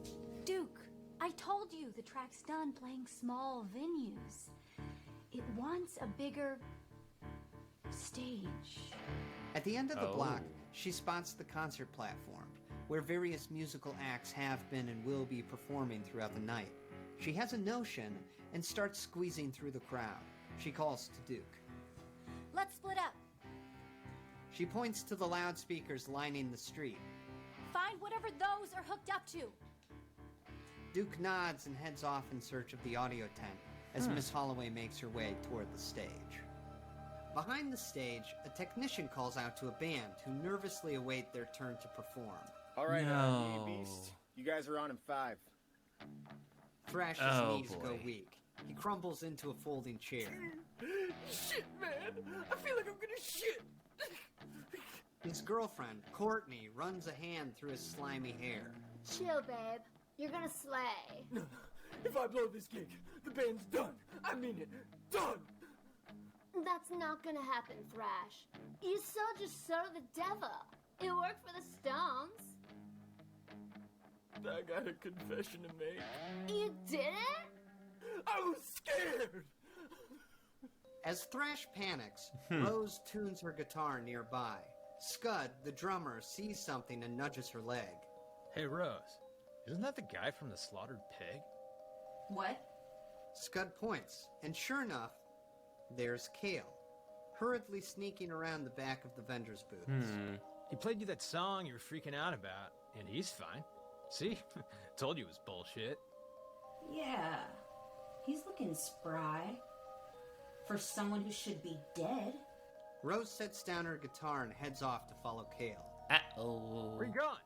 We're on in 5. Thrash sees Rose leaving and cries.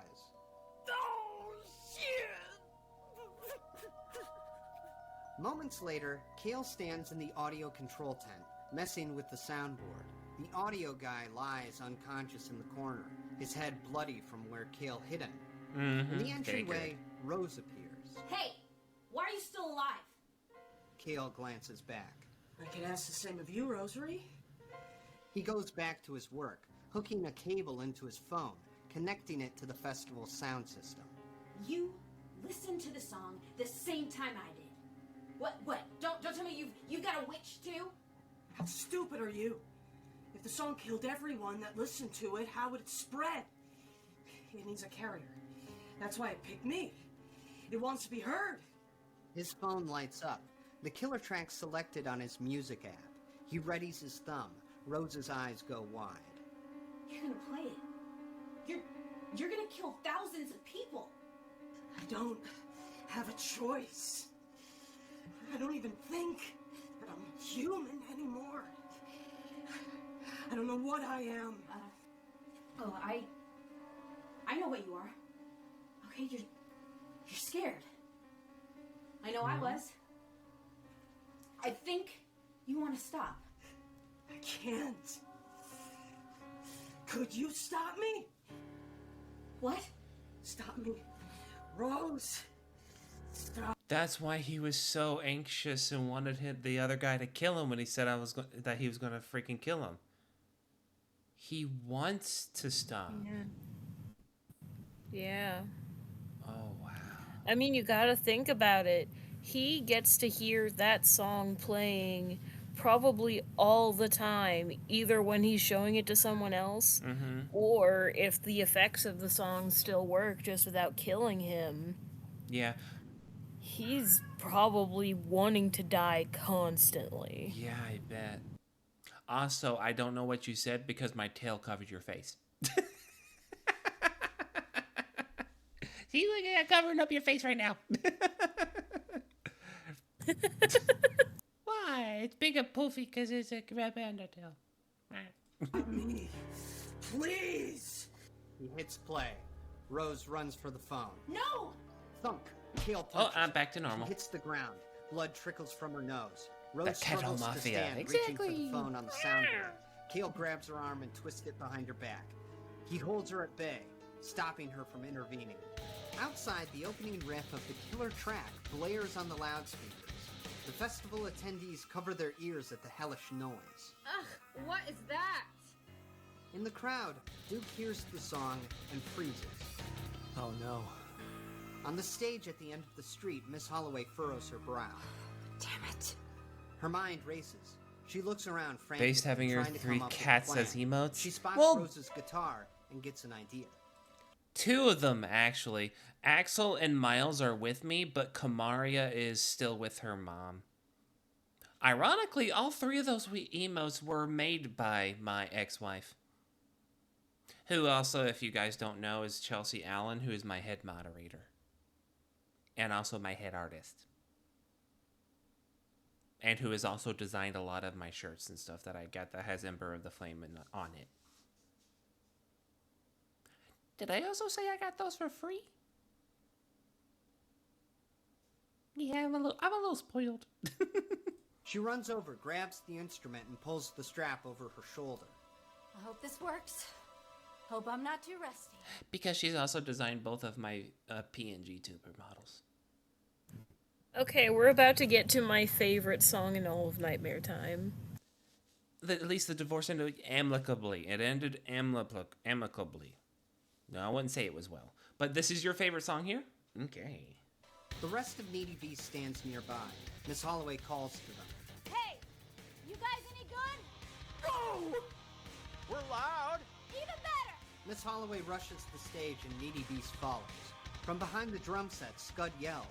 What are we playing, though? Don't worry about it. It's one of mine. Miss Holloway slams down on the guitar strings, strumming out a chord that booms from the concert speakers, cutting through the killer track, mingling with it. Neon lights flood the stage, hot pink and electric blue. Without thinking, Needy Beast begins to play. Miss Holloway's magic flows through them, and they just know what to do. Oh. As notes drift from the keyboard, their song begins to drown out the killer track. The crowd still hears it, but for some reason, Miss Holloway's voice is the one that captures them. Everything else seems to fade away as she starts to sing. 80s rock ballad. Lost in the dark, away from home. Not even your heart can throw you a rope. When no one is helping you, there's someone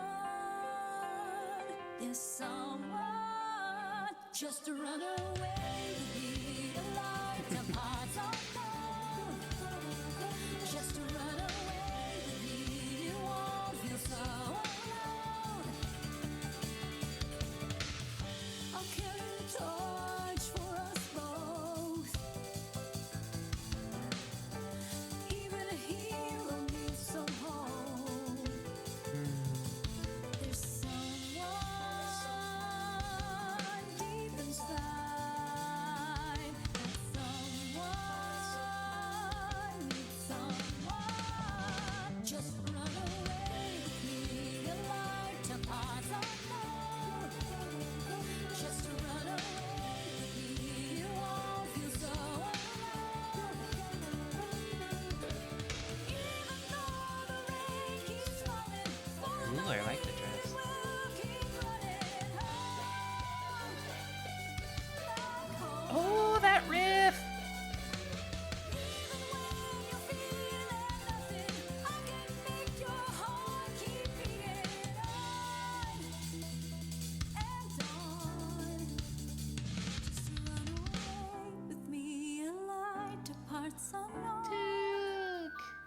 Just run away with me, you won't feel so alone.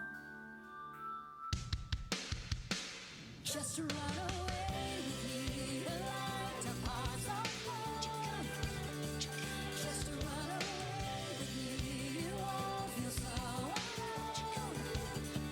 Just run away with me, the light of hearts alone. Those two being married IRL makes this even better. Yeah, it does. The final Kurt chord of Mega Miss did a good Holloway's job on song this video? rings out over the Uh-huh. crowd. They're about to cheer when they stop, confused. The memory of the song is suddenly gone. The time they spent hearing it is taken from them. No. This piece of Miss Holloway's past is plucked from their lives. Like it never happened. That was the deal, after all. The price Miss Holloway paid. So she played her song because she knew nobody would remember, and if that time is taken, Yeah. the time with the killer track is taken too. Yeah. Oh, Miss Holloway. We love Along Miss with Miss Holloway. Holloway's song, so too goes the one it mingled with. The experience of Yeah, listening so to the killer track smart. is taken from the crowd as well. That time has vanished. They never heard it. They look around, bewildered, wondering what just happened. With the killer track nullified and the festival goers safe, Miss Holloway smiles. She turns to the band. That was radical, guys. I mean it, bitchin'. What was? Back in the audio control tent, Kale stands over Rose. He blinks, stupidly. Wait, didn't I? But he's also lost the past few minutes. He doesn't remember playing the killer track. No, I gotta play the song. He starts for crap. the soundboard. When Duke grabs him from behind, he pulls the lanky goon from atop of Rose and punches him square in the jaw.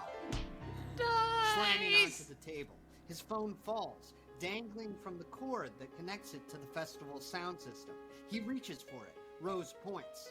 Duke, he's gonna play it. Before Kale can play the song again, Duke yanks the phone from the cord. He slams it on the table. The screen cracks. No! Duke slams the phone again and again. Crunch, crunch. As it breaks, so does Kale.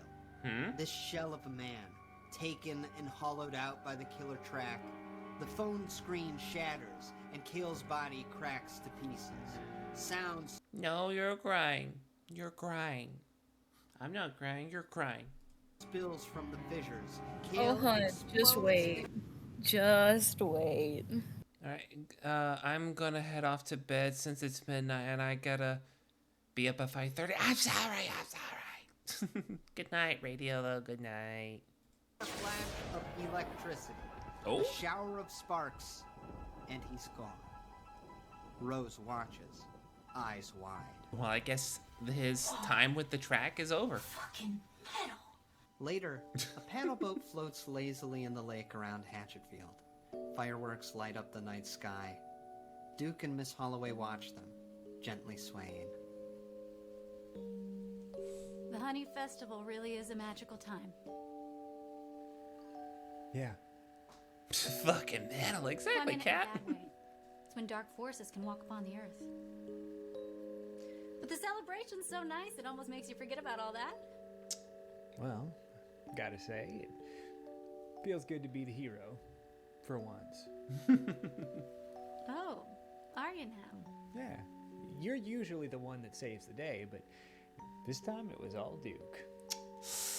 That guy was about to play the song and got him with the old right hook. I don't usually condone violence, but there comes a time in every man's life. No, it sounds very manly. Oh, it was. Oh, You should have been there. Yeah. What was I doing? So how are you going to explain your miraculous recovery anyway? You were declared dead. I don't think we will explain it. Miss Holloway had a good run. But maybe it's time to move on to the next persona. They're only good for about 15 years anyway. Ayo, Persona reference. Sorry, video game. Way, then people start to notice. Okay, so you pick a new name, change your hair. I'm not touching my hair. It's been like this since the 80s. Not gonna fool anybody. People aren't gonna forget what you look like. No. Actually, No. and so will you. What? You'll remember Miss Holloway. You'll remember she died that night in the diner. You won't remember how exactly. Then you'll forget she had powers. You forget the book. Soon you'll just remember she was your friend. No, that's not fair. You can't make me forget you. I couldn't forget you. Even if I tried, God, you know how I feel about you. Duke, relax. I'm trying to say goodbye. Can I? Miss Holloway leans closer. He closes his eyes. She kisses him. He opens his eyes, and she's gone. Suddenly, he can't remember why he's out here. On a paddle boat in the lake. Then a tiny boom in the sky. Oh yeah. He was watching the fireworks. Months pass. The old station wagon pulls into the parking lot of Hatchetfield. God, it hurts every Duke time. gets out, a case file in his hand. He heads for the front door when he's stopped by the sound of an engine roaring. Damn, He turns yeah. to see a 1987 Pontiac Firebird pulling into a nearby spot. A familiar woman emerges with big hair and a baggy jean jacket. What? Duke's not sure why, but he finds himself drawn to her. That's some ride. The woman checks her makeup in the side mirror. Yeah, she's a classic. Some things never go out of style. So, you dropping off your kid? Oh, no. I work with kids, families, mostly. One of the girls I help had an accident in shop class, and I think this school should cover the medical bills. Yeah. And that's a Take 'em hint for towards everything next they're worth. episode. Don't Really? tell me said that. I'm new here. So this is like all of the amalgamations of all the other Nightmare 2 episodes has come together at this point, and now this is going to continue the rest of the Nightmare times? Yep. Someday we're going to make a whole musical about her. It's... What do you mean, we?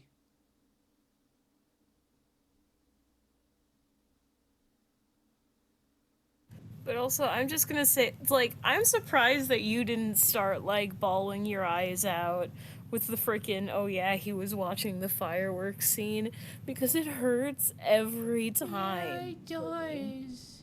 But I was going to cry, but then she came back. So I'm wondering if that's kind of like what she does. She goes away for a little bit, makes everybody forget, and then comes back with her new persona.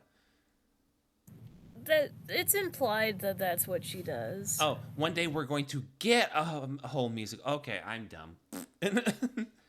About her. It's planned, but not soon enough. Yeah, not soon enough. Give me my Holloway. Or I guess whoever this new persona is going to be. Guidance counselor, Oh? Miss Holiday. Doug. Holiday? Wow. Yeah. It's very similar to Holiday. the woman I used to Miles, I know you want to go to bed, but you didn't have to hold down the spacebar for that. She died. Oh, that's too bad. She grabs her bag and heads for the entrance. No, Well, no, I'm a can't keep. dwell on the past. Thank you. Really? Is that a tape deck in there, Miss Retro? What can I say? I love the 80s. Yeah, you do. Bye, Duke. She winks and heads inside.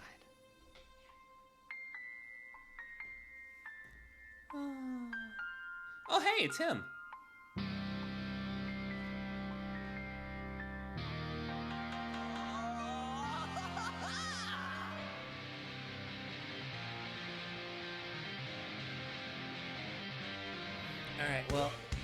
I would love to listen to this song too, but it's already 11 o'clock.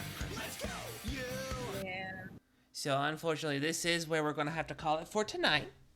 The last episode is my favorite one. Let's see. This would be Yellow Jacket, right? That's the next one? Yep, Yellow Jacket, the final bit of nightmare time. And then we're going to get to some other stuff. Like, Nerdy Proofs Must Die. Yep. I know the song of that one. Yep, it's a lot of Angela. Yeah, I could see that by like hovering over the thing. I can just see Angela breaking like a bunch of stuff. We love Angela.